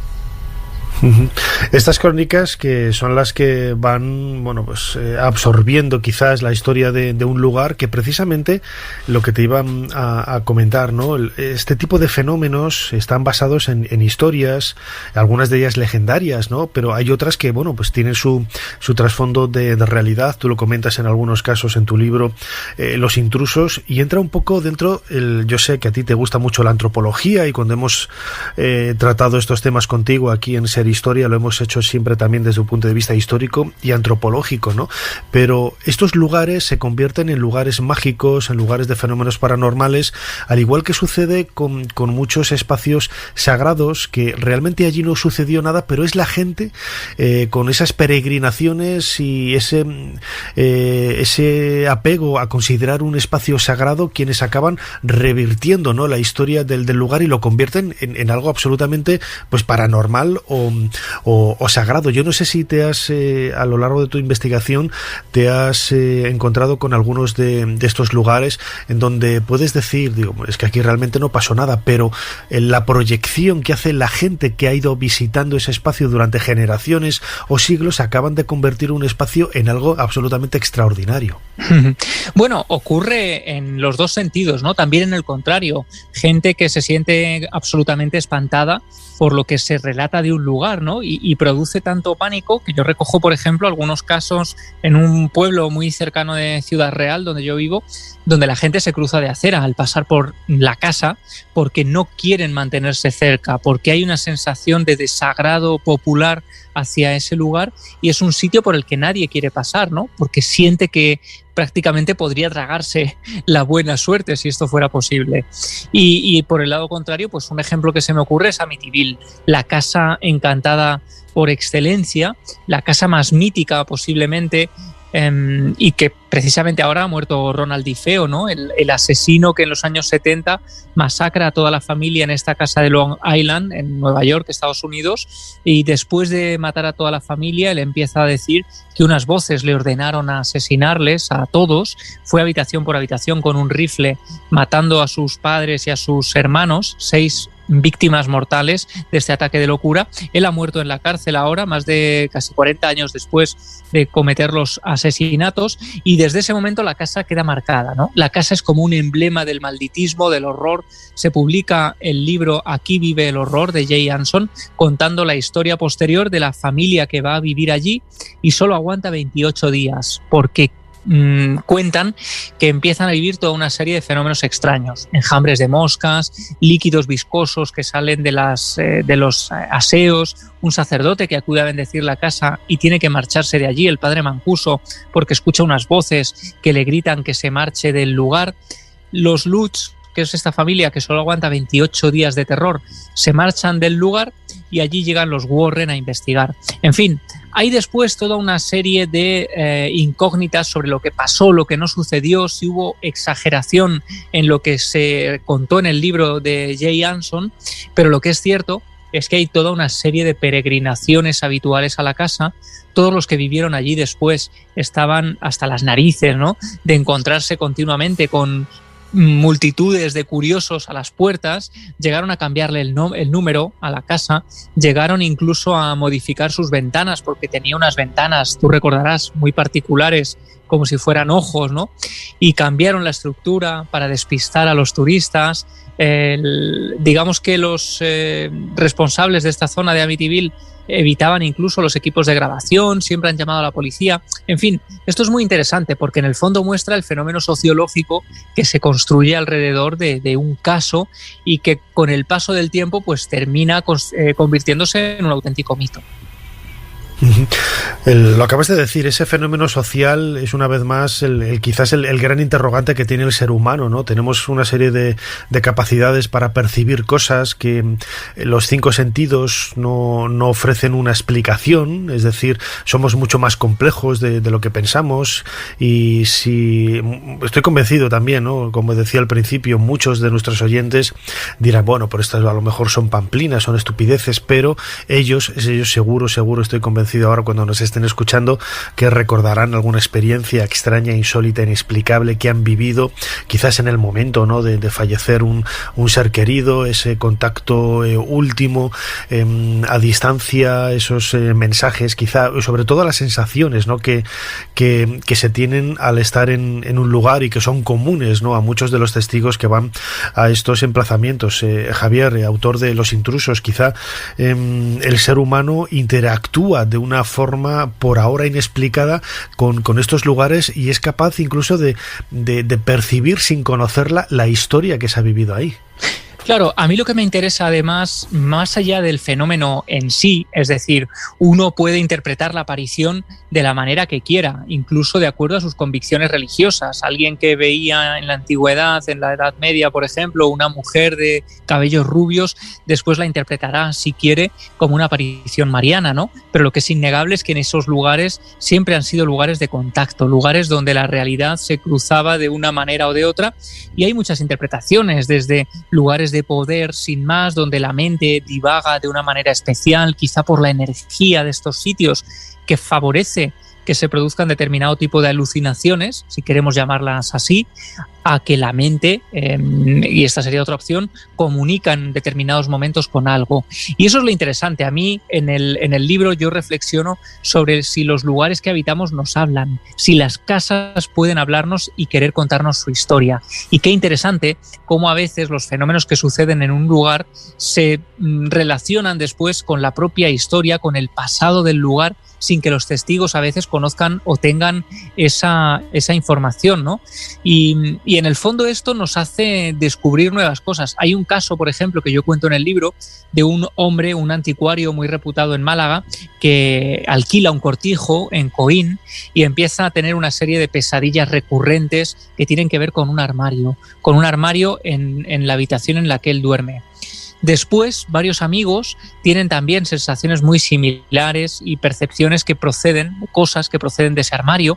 Hay una periodista a la que yo entrevisto que, haciendo una grabación en la casa con referencia al almacén de anticuario, que es donde él tiene el negocio, bueno, pues de manera repentina empieza a escuchar unos golpes, como si hubiera alguien encerrado pidiendo salir en el falso techo, en un lugar que aparentemente debería dar al tejado, donde no hay nada. Bueno, pues después descubre el inquilino, gracias al propietario, que detrás de ese armario, en lo alto, hay un falso techo que comunica con una habitación secreta. Y bueno, yo cuento en el libro un poco la aventura de conseguir colarnos por el pequeño agujero, porque es una oquedad muy estrecha por la que no cabíamos en un principio, pero luego flexionando y contorsionándome consigo colarme en el falso techo y descubro que ahí hay una habitación secreta con un pequeño cajón de madera guardado de una manera muy particular, como si allí se almacenara algo. Bueno, después, hablando con historiadores locales, hablando con gente de la zona, llegamos a la conclusión de que ese pequeño reducido espacio, casi como un zulo construido sobre el dormitorio, pudo ser una topera, que es como se denominaba a estos espacios después de la Guerra Civil. Para evitar ser asesinados por sus ideas políticas, muchas personas tuvieron que esconderse, vivir escondidas, a veces durante décadas, en el interior de estas oquedades construidas en el falso techo de los armarios. Y vivían casi como fantasmas, ¿no? Recluidos allí, encerrados. Algunos perdían incluso movilidad. Y uno de los más famosos fue precisamente el que fuera el alcalde de Mijas, a muy pocos kilómetros de este cortijo, que tuvo que vivir encerrado durante décadas en una de estas toperas de la Guerra Civil, ¿no? Posiblemente allí vivió alguna persona, no sabemos qué fue de su existencia. Sí que encontramos unas inscripciones en este cajón de madera, un apellido, Sáenz, 72 días, no sabemos si la cuenta de lo que él llevaba allí encerrado, y en el fondo, al final, y eso es lo interesante, la historia de fantasmas o la historia de elucubraciones o las percepciones subjetivas que estaba teniendo el testigo se daban la mano con el pasado oculto del cortijo. Una historia espeluznante, al mismo tiempo que muy atractiva, muy interesante y absolutamente subyugadora, ¿no? Como decía Javier, ¿por qué crees que este tipo de fenómenos, este tipo de investigaciones, aunque tienen un eco muy grande en la sociedad, siguen todavía mal vistos? A mí desde pequeño, ¿no? Pues como a ti, bueno, tú eres un poco más joven. Yo he crecido viendo los programas de Fernando Jiménez del Oso, he trabajado con vosotros en Cuarto Milenio durante casi una década y sigo colaborando de alguna forma con vosotros. Es un tema que me apasiona totalmente y sin embargo hay esa especie de celo, ¿no? De bueno, es que esto no se lo cree nadie, o que hay una especie de denso velo oscuro por encima y no está tan normalizado, por ejemplo, como la religión, ¿no? Que son aspectos diferentes. Esto no es una religión, la investigación de los fenómenos extraños no es una religión de creer o no creer, ¿no? Pero ¿tú cuál es la razón por la que está tan mal visto este tipo de trabajos? Bueno, yo creo que evidentemente hay un tabú, ¿no? Y hay una parte de la sociedad que todavía se resiste y ofrece cierta resistencia a que se hable con normalidad de estas cosas, pero creo que sí que a lo largo de los últimos años se ha ido normalizando y se ha ido sosegando un poco, ¿no? La perspectiva de que se puede hablar de estos temas, ofreciendo además y acudiendo también a la ciencia, ¿no? Y teniendo una visión, una perspectiva multidisciplinar que nos permite ahondar en otras ramas de la ciencia, de la cultura, de la antropología, como hablábamos antes, del arte, de la historia, de la propia religión. Quizá la religión en España también ha puesto de su parte para que estos temas sean considerados una cosa un poco oscura de la que había que alejarse, ¿no? Pero a mí me parece que se puede seguir ahondando en el misterio, digamos, para obtener información valiosa e interesantísima, ¿no? Creo que existen ramas, como digo, pues de las sepulturas anómalas de las que hemos hablado, que evidentemente sin el misterio no tendrían explicación, ¿no? Estamos viviendo una época en la que la universidad, digamos, se está despojando de ese miedo a interpretar, por ejemplo, pues esos enterramientos anómalos. Si no ofrecemos respuestas, nunca encontraremos las respuestas definitivas, ¿no?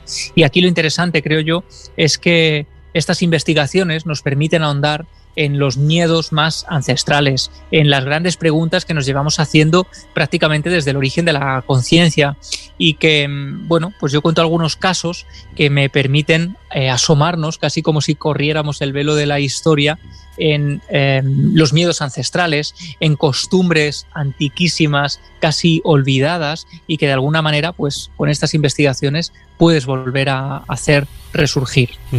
Ya como última pregunta, Javier Pérez Campos, autor de este libro Los intrusos, publicado por Planeta, si tuvieras que quedarte con uno de los casos de esos intrusos que tú presentas en tu libro, sin entrar en detalle, esbozando mínimamente la historia, ¿cuál es el que más te ha sobrecogido o el que más ha llegado a ti?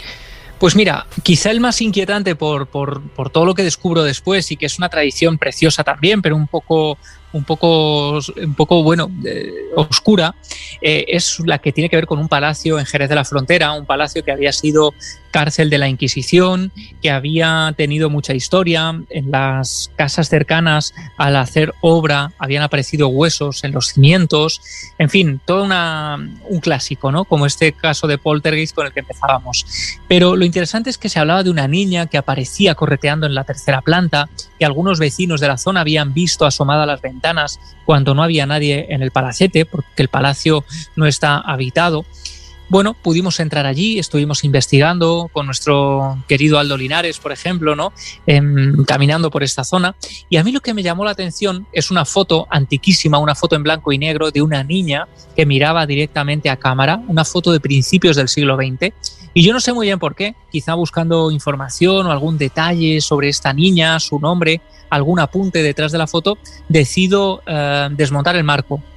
Al desmontar el marco, descubro que detrás de la foto había un pequeño sobre con un mechón de pelo perfectamente guardado, perfectamente almacenado, y que me dejó sorprendido, ¿no? ¿Qué pinta aquí un mechón de pelo rubio detrás de esta foto? Al volver a casa empiezo a investigar y descubro una tradición maravillosa, interesantísima, que tiene que ver con el pelo de los difuntos.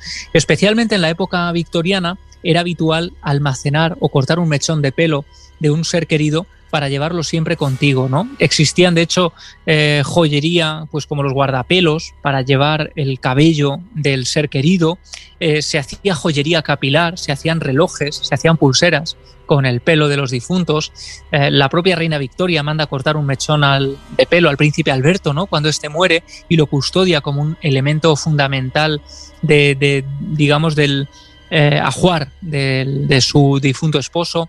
Y en fin, hay toda una colección de pelo de personajes célebres, incluso como Napoleón o como María Antonieta, que han permitido posteriormente, con los análisis de ADN, saber un poco más sobre ellos, ¿no? Y creo que es interesantísimo al final descubrir cómo el gran anhelo en el fondo del ser humano ha sido el de perdurar y el de llevar con nosotros de la manera más física posible a los nuestros. Un tema fascinante, como decía ahora, lo recomendamos desde aquí, desde Ser Historia. Javier Pérez Campos, periodista, reportero del programa Cuarto Milenio, que no lo hemos dicho al principio, acaba de publicar con Planeta su último trabajo, Los intrusos. Como siempre, Javier, muchísimas gracias una vez más por habernos ayudado a hacer un poquito más de historia. Un abrazo enorme, Nacho, gracias a ti, un placer siempre.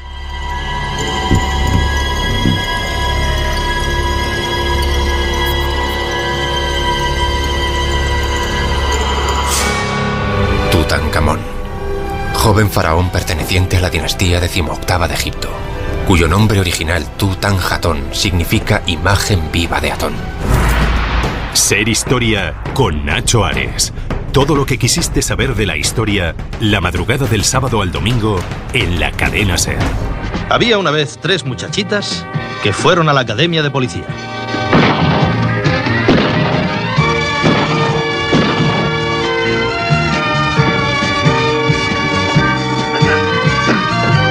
Se les asignaron misiones muy peligrosas. Pero yo las aparté de todo aquello y ahora trabajan para mí. Yo me llamo Charlie.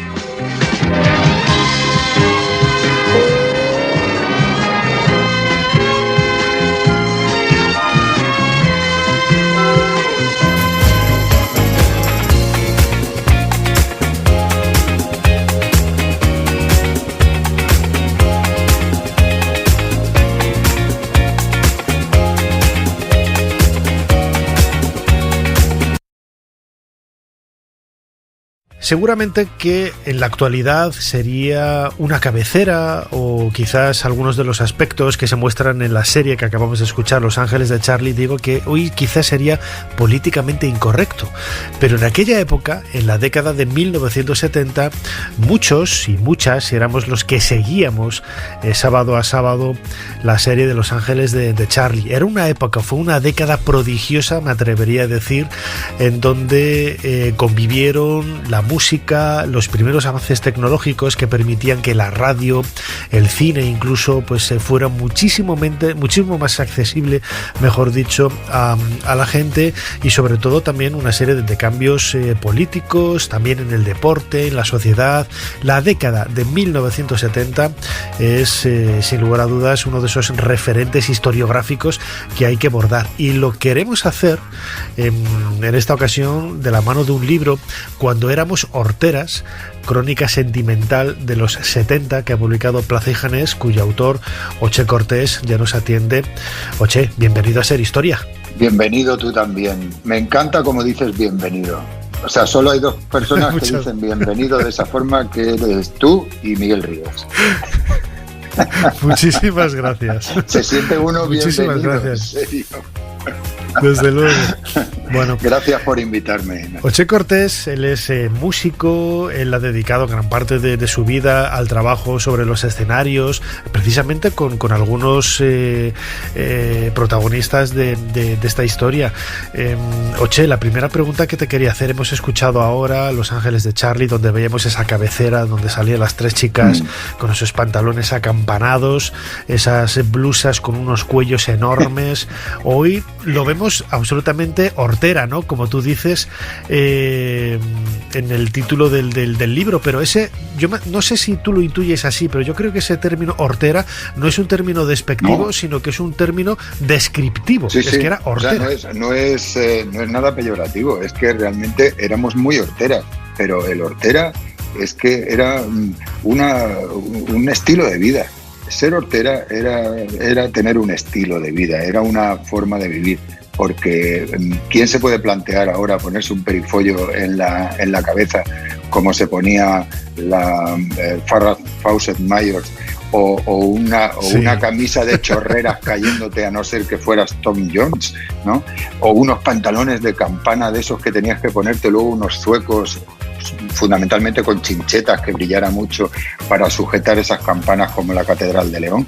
Es que esto era simplemente una forma de vida que venía de un sitio, normalmente de los Estados Unidos, y que nosotros, como españolitos que vienen al mundo, nos guarde Dios, pues asumíamos como nuestro, porque cuando uno decía, no, es que esto es americano, entonces nos sentaba muy bien, porque fumar, como estaba bien visto y todo el mundo fumaba, pues estaba muy bien porque era muy americano. Y los pantalones paqueteros, que los hemos llevado todos, ya sabes, ¿no? Eso, ajustate al estilo Julián Muñoz a la cintura, y luego deja caer la campana y un cinturón con un león grabado en mitad del ombligo, ¿no? Era una época donde, desgraciadamente, a mí me lo parece, Nacho, los 70 están muy infravalorados con respecto a otras décadas, sobre todo los 80, que me parece que están muy supervalorados, ¿no? Yo creo que los 70 es una época en España fundamental y básica. Depende de cómo lo tomes, como es el caso de Cuando éramos horteras, porque lo tomas desde un punto de vista sentimental que no haga demasiado daño. Es una época con mucho dolor, con mucho miedo, tampoco lo olvidemos, durante los primeros 5 años, hasta la muerte de Franco, con un dictador 40 años en el gobierno, y donde todo era pecado, y donde tus padres, cuando tú ibas a la universidad con 18 recién cumplidos, lo primero que te decían era: hijo, no destaque. Ten cuidado. Claro, sí. No destaques. Sí. ¿Cómo le puedes decir tú a un hijo hoy no destaque? No le dices nada, al contrario, lo que tienes que intentar es que sus valores y su talento pues le haga avanzar, ¿no? Pues esa era la época. Yo creo que sí, como dices, Oche Cortés, hay un trasfondo político y social también en aquella época, en la transición, el cambio, la muerte de Franco, los primeros balbuceos de la democracia. Lo comentas también en tu libro, y además es que, lo quiero decir, desde el punto de vista editorial es una obra maestra, porque son todo fotografías, recortes de marcas archiconocidas de la época con las que hemos crecido muchos de aquellos años, e incluso esos iconos, ¿no? Como las constituciones que dejaban en los buzones en aquellos años de la transición, para que todos los ciudadanos conocieran, ¿no?, las normas básicas de la Constitución y fueran a votarla pues como se merecía, ¿no? Pues conociendo un poco qué es lo que votabas. Yo creo que ese trasfondo político de incertidumbre y de miedo después de la muerte de Franco, del ¿y ahora qué? Todo el tiempo esperándolo, y luego quizás no se sabía en el primer momento qué iba a pasar, es lo que le da esa negatividad, ¿no?, un poco a la década de los 70. Claro, es la parte oscura, es la parte de no poder juntarte con más de 2 personas porque estaba prohibido, no había derecho a reunión, pero al mismo tiempo era la época, Nacho, de los futbolines. Éramos los niños de los futbolines, los niños que jugábamos a las máquinas de petaco como unos verdaderos campeones. Jugábamos al billar. Era el sitio donde se escondía la homosexualidad de una manera realmente cruel, porque se les aplicaba la ley de vagos y maleantes. Era una época donde no podías hablar más de 2 palabras seguidas, porque siempre había alguien escuchando que podía hacerte daño. Pero al mismo tiempo también era la época donde Barry White cantaba en las discotecas, y era la época donde la Tala Motown traía los mejores temas disco que hemos escuchado nunca. Era la época de los cantautores, que escuchábamos casi a escondidas en aquellos casetes mono, que no sé si te acordarás de ellos, aquellos casetes con un micrófono de pasta, de Sanyo y de aquellas marcas, donde te grababas... Vanguard, yo tenía uno Vanguard. Sí. Qué bueno. Ahí te grababas los primeros programas de radio que querías hacer, con un tocadiscos mono, o cuando salías de excursión, que uno salía con el comediscos y el otro salía con un montón de singles, porque en aquella época lo que comprábamos eran singles. Y siempre decían, la cara B mucho mejor. Entonces, eran épocas de viajes con la familia, con perros con cabezas que se movían detrás, con pastores alemanes aquellos que miraban y cabeceaban, con asientos que se podían quitar para que cuando íbamos al campo los padres se sentaran en los asientos de los coches y durmieran la siesta debajo de un árbol. Era la época donde veíamos la tele, empezábamos a ver la tele a color, y teníamos 3 tipos de vídeo. Llegamos a tener 3 tipos de vídeo: VHS, teníamos los beta, y luego un monstruo horrible que se llamaba Vídeo 2000, que no cabía 2000, en las casas. Había que quitar a la señora que bailaba encima de la televisión para poner el Vídeo 2000. Esas eran las épocas. Pero también era la época donde cantaba Agua Viva, donde cantaba Serrat, donde estaban los cantautores, que cantaban en todos los idiomas de España, y a todos nos parecía bien los idiomas de España, porque nos hacía diversos. Claro. Sí. Es que ahora pasan cosas raras con los idiomas de España, y en los 70, cuando un tío cantaba en catalán, nos encantaba porque era un idioma de nuestra patria, y no nos daba vergüenza decir que esos eran los idiomas de nuestra patria. Ni silbábamos, ni nos poníamos locos, ni quemábamos una ciudad, ni nada de nada. Simplemente lo que soñábamos era con una palabra, Nacho, que me parece, no sé si se puede decir acojonante, pero lo voy a decir, es que soñábamos con algo que se llamaba libertad. Y era un concepto tan etéreo, la libertad.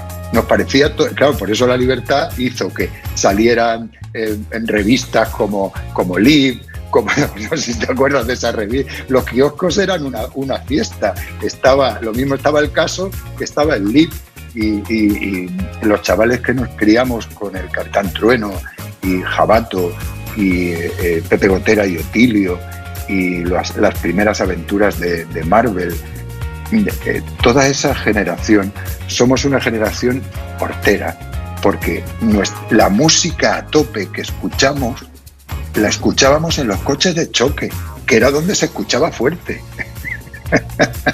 Eso era otra época, y además ahora, lo decía al principio, tú siempre has estado y sigues muy vinculado al mundo de la música. Uno de los artistas con los que compartiste escenario, Pablo Abraira, yo recuerdo que tenía una canción magistral, ¿no? En la, bueno, el O tú o nada, ¿no? Sí. Que ese era uno de los subtítulos que tenía, en donde, claro, en aquella época, pues ese estribillo en el que se llamaba a la mujer adúltera estaba absolutamente normalizado, y ahora quizás con ese buenismo nos la cogemos con papel de fumar, la versión ha cambiado y Pablo Abraira ya no canta adúltera, sino tú serás, ¿no? Era otra época también en donde, que yo también entiendo que haya que cambiarlo, eso no tampoco quiero decir que, pero era otro contexto social, otra realidad, y como decía antes, no al principio, ¿no? Hoy podríamos ver en esas series de televisión, en esas fotografías, pues cosas, aspectos sociales que desde el punto de vista de la moralidad actual, ¿no? O del machismo, claro, como decíamos, totalmente reprochables, claro. Claro, sí. ahora no se puede hacer. Tú no puedes cantar "Me voy a hacer un rosario con tus dientes de marfil". Pero vamos a ver. Claro, y el tío lo cantaba el emigrante Juanito Valderrama tan contento. Pero claro, ¿cómo le vas a arrancar la boca a tu novia para hacerte un rosario? O sea, es que son cosas terribles. Y luego las películas, las series, todas iban cargadas de temas de género que ahora son impensables. El tema, por ejemplo, de las canciones italianas. Cuando Sandro Jacobe cantaba El Jardín Prohibido, no sé si te acuerdas de esa canción, que claro, que decía el tío, pues había quedado con la mujer en Sepu, ¿no? Pues, y el hombre pues se metió en un jardín que no era. Y el hombre le decía, pues si es que solo fue un minuto, pero vamos, solo fue un minuto. Encima que le estás diciendo que te fuiste con su mejor amiga, que no quedaste con ella, que su mejor amiga ha estado entre tus brazos, que no lo volveré a hacer más. Y el tío le dice, mi cuerpo fue gozo durante un minuto. Pero, bueno, es una decepción también, claro, porque la mujer pensaría, pues, hijo, ya que aprovechas, pues aprovecha a tope, ¿no? Pero ese tipo de historias, las propias Ángeles de Charlie, 3 chicas y un tal Charlie que aparecía solamente por teléfono. Misterioso. Sí, que nunca se le vio la cara, no era un tipo absolutamente misterioso. Sí. Eso es como la mujer de Colombo, que nunca aparecía, ¿no? Él siempre hablaba igual, sí. De la mujer. Todo eso formaba parte de nuestra forma de ser, de nuestra forma de ver. Por ejemplo, nuestras habitaciones. Tú recordarás tu habitación de pequeño, que tu madre, que la tendrás siempre en el corazón, pero le dio por empapelártela. Y entonces empapeló tu habitación con un montón de flores que parecía que había estallado el pop en tu habitación. Sí. Yo decía, ¿qué necesidad? Si parece una casa inglesa, de estas que ahora ves, que están de papel pintado hasta las lámparas, ¿no? Sí, solo faltaba la moqueta en el suelo. Yo recuerdo que tenía, pues, a mi hermano le gustaba mucho Kiss. Sí. Teníamos un póster de Paul Stanley, uno de los cantantes y guitarristas. Luego estaba un póster también de la selección argentina de Maradona. ¿Cómo? Estamos hablando, pues eso, del Mundial 78 y luego ya con Maradona en el 82. Bueno, pues eran otros iconos que además lo comentábamos un poco por encima antes, la aparición de esa música portátil, es decir, ya era más accesible, sí, ¿no? Hacerse con esos aparatos, con esos radiocassettes, con incluso esos maletines que ya existían desde los 60, pero ahora mucho más económicos y con más versatilidad, en los que podías llevar la música de un sitio a otro, montarte tu propio guateque, entre comillas, aunque ya no se llamaban así, y todo eso hizo que la proliferación de la cultura, del cine, de muchos de esos flecos de la sociedad, pues fuera pues muy amplia, industria, ¿no? Una explosión enorme en pocos años. Eso es verdad, porque íbamos a las películas de arte y ensayo, unas películas que no entendíamos nada. Porque, claro, yo recuerdo Secretos de un matrimonio de Irma Bergman y dice, madre mía, si yo me tengo que comer esto otra vez, Cuerno de cabra, íbamos a películas de estas en blanco y negro donde nos quedábamos igual, pero luego nos pasábamos toda la noche hablando sobre esos temas, porque nos parecía todo, como éramos unas tribus en general todo el mundo era hortera, pero en los 70 había muchas tribus, estaban los pijos. ¿Te acuerdas de los pijos con los loden puestos y los pelos engominados y los zapatos castellanos, ¿no? Pues eso, iban por un lado. Luego estaban los kinkis. Los kinkis eran espectaculares, llevaban unos bigotazos, unos pelazos rizados, unos pantalones pa' que te cuento, o sea, esas pintarracas increíbles y iban conduciendo o un 124 o un 1430 de la SEAT, que eran coches que... Luego estaban los horteras en general, que íbamos en unas motos que eran terribles, que se llamaban Derby Coyote, que la Derby Coyote tenía un carenado brillante, brilli, como ahora se lleva mucho, ¿no? Y luego nuestras madres, que se casaron en los finales de los 50 o en los 60, bellísimas, eran como desayuno con diamantes, unas mujeres increíbles. De pronto, no se sabe por qué ocurrió en España, qué les ocurrió a ellas. Íbamos a la piscina y se ponían unas cosas de goma en la cabeza que parecía que llevaban una ensalada de frutas, y nadaban y se habían puesto todas muy gordas y los padres se habían puesto todos muy gordos y toda la obsesión era come hijo, come. Y era porque claro, porque se recordaba lo que se llamaba el año del hambre, todo junto, el año del hambre. Y luego descubrimos las discotecas. Nacho, las discotecas han sido un antes y un después en la vida de los españoles, porque ahí descubrimos la moqueta llena de ácaros, que eso era el mundo del ácaro. Se podían disparar con escopeta de lo gordos que era. Y luego que había lentas, y en el momento en que había lentas y ponían If You Leave Me Now de Chicago, o ponían Gavilano Paloma, o ponían un tema de Cat Stevens, o ponían algún temita así, Morning Has Broken, me acuerdo, un tema precioso de Cat Stevens. Ese era el momento del estudias o trabajas, el momento en que ella se asomaba así a tu pernera y veía que debajo del pantalón, por la parte de abajo, llevabas calcetines blancos. O sea, esa es... Es que lo estoy viendo, lo estoy viendo porque yo he vivido... El tobillo enyesado. Nací en el 70. Hombre, tobillo enyesado, sí. Y aquellas bebidas terribles como el San Francisco, que era lo que... Y había una terrible que siempre decía, este tío lleva pantalones blancos, y era porque bebía Larios Pepsi. Nadie bebe Larios Pepsi hoy en día, pero en esa época se fumaban tabacos curiosísimos, muchos de ellos porque ibas a las ferias del pueblo, que era donde te movías, y tirabas con las escopetillas de plomo y bajabas y cortabas el palillo con un tiro y te caían cigarrillos que eran mentolados.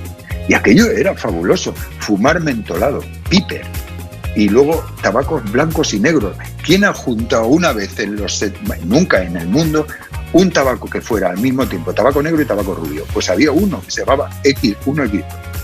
Y había... El 1X2, es lo que te iba a comentar. Había tabacos que muchos de ellos han desaparecido, como Bisonte, Lola, Celtas, los Celtas, Lola, bueno, los Bonanza. Pero lo del 1X2 yo creo que no se ha superado en toda la historia de la tabacalera. O sea, llamar a un tabaco 1X2 como la quiniela es que me parece genial. O sea, hay dos iconos en el mundo del diseño, ¿no? En la historia universal, que es hacer una pantera de color rosa, que a mí eso me parece absolutamente genial, y luego el 1X2 para en un tabaco. Mira, yo creo que eso me parece genial.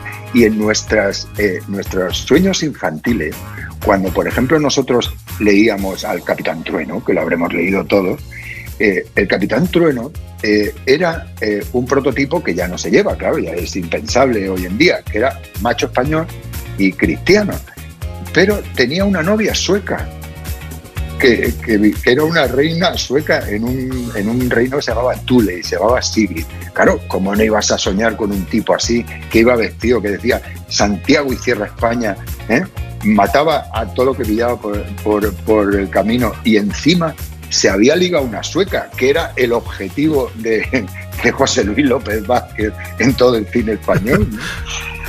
En el Benidorm y en Alicante de toda esa época. Oche Cortés, autor de este libro Cuando éramos horteras, crónica sentimental de los años 70, publicado por Plaza y Janés, para ir acabando ya. ¿Cómo crees que han quedado? Porque tenía aquí algunas cosas que se nos quedan un poco en la cartera, pero que podremos abordar en otra ocasión, como la historia de los dos rombos, y a mí eso me parece genial, ¿no? Genial. En el mundo del cine, pero ¿cómo crees que han aguantado con el paso del tiempo estos iconos de los años 70? ¿Han envejecido bien? ¿Han envejecido mal? Más allá de eso que comentábamos al principio, ¿no? De que quizás los 70 están un poco denostados a la sombra de la explosión de los años 60 y luego ese sobrevalorado de la década de los 80. Pues mira, yo creo que algunos, Nacho, han aguantado muy bien, porque ahora algunos de estos elementos, hombre, no te voy a decir lo de poner la foto en el salpicadero con los niños, no corran mucho, papá, que eso ya en el salpicadero... Eso es muy gore, y de mal gusto. Es impensable ya, ¿no? Ni poner un cojín bordado detrás, en el sillón de atrás. O sea, todo ese tipo de cosas ya han envejecido terriblemente y están muy bien para la historia. Pero yo creo que algunas cosas, por ejemplo los vestidos, los trajes, las solapas, las camisas, las canciones, no olvidemos que desde los Beatles hasta Elton John perviven, y muchas veces su moda también, hasta el brillo en el escenario y todo eso.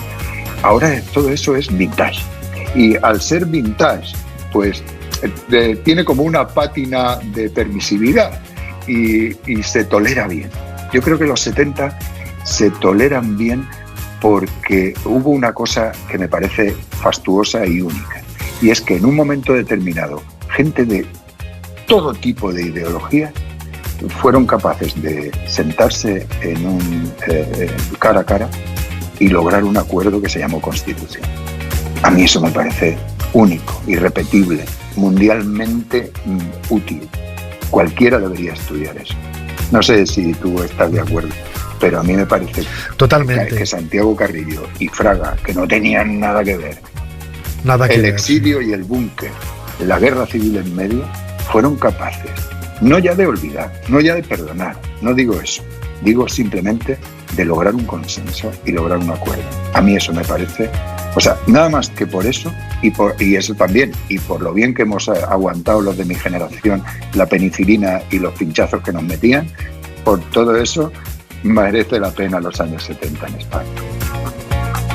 Desde luego que sí, fueron una década prodigiosa, como decía antes, que podemos recuperar y revivir de una manera muy didáctica, por textos brillantes y fotografías increíbles.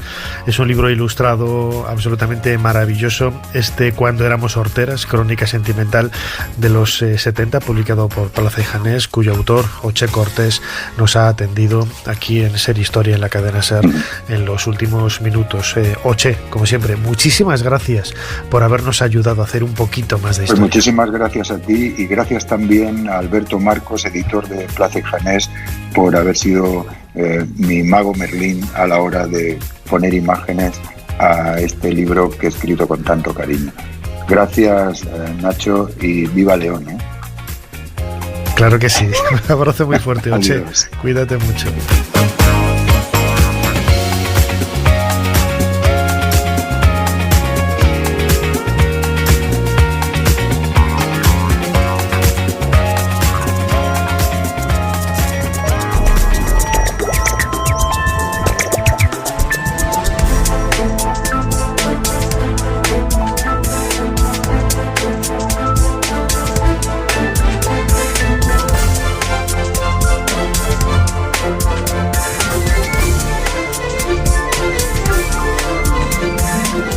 Éramos horteras, pero era divertido, desde luego que sí. La década de los 70 ha quedado un poco a caballo, en medio, en tierra de nadie, entre los 60 y los 80, pero desde luego dieron mucho que sí, con cosas realmente extraordinarias. Como siempre, Fermín Agustí ha estado en la producción del programa, Ana Caballero controlando como nadie las redes sociales, y delante del micrófono y en la dirección y a los mandos de esta máquina del tiempo, vuestro humilde servidor Nacho Ares. Les dejamos con más entretenimiento, cine, cultura, libros, aquí en la cadena SER. Hasta la semana que viene.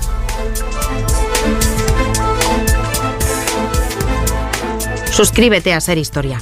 Todos los episodios y contenidos adicionales en la app de Cadena SER y en nuestros canales de Apple Podcast, Spotify, iVoox, Google Podcast y YouTube. Escúchanos en directo en la SER los domingos a la 1:30 de la madrugada. Cadena SER. La radio.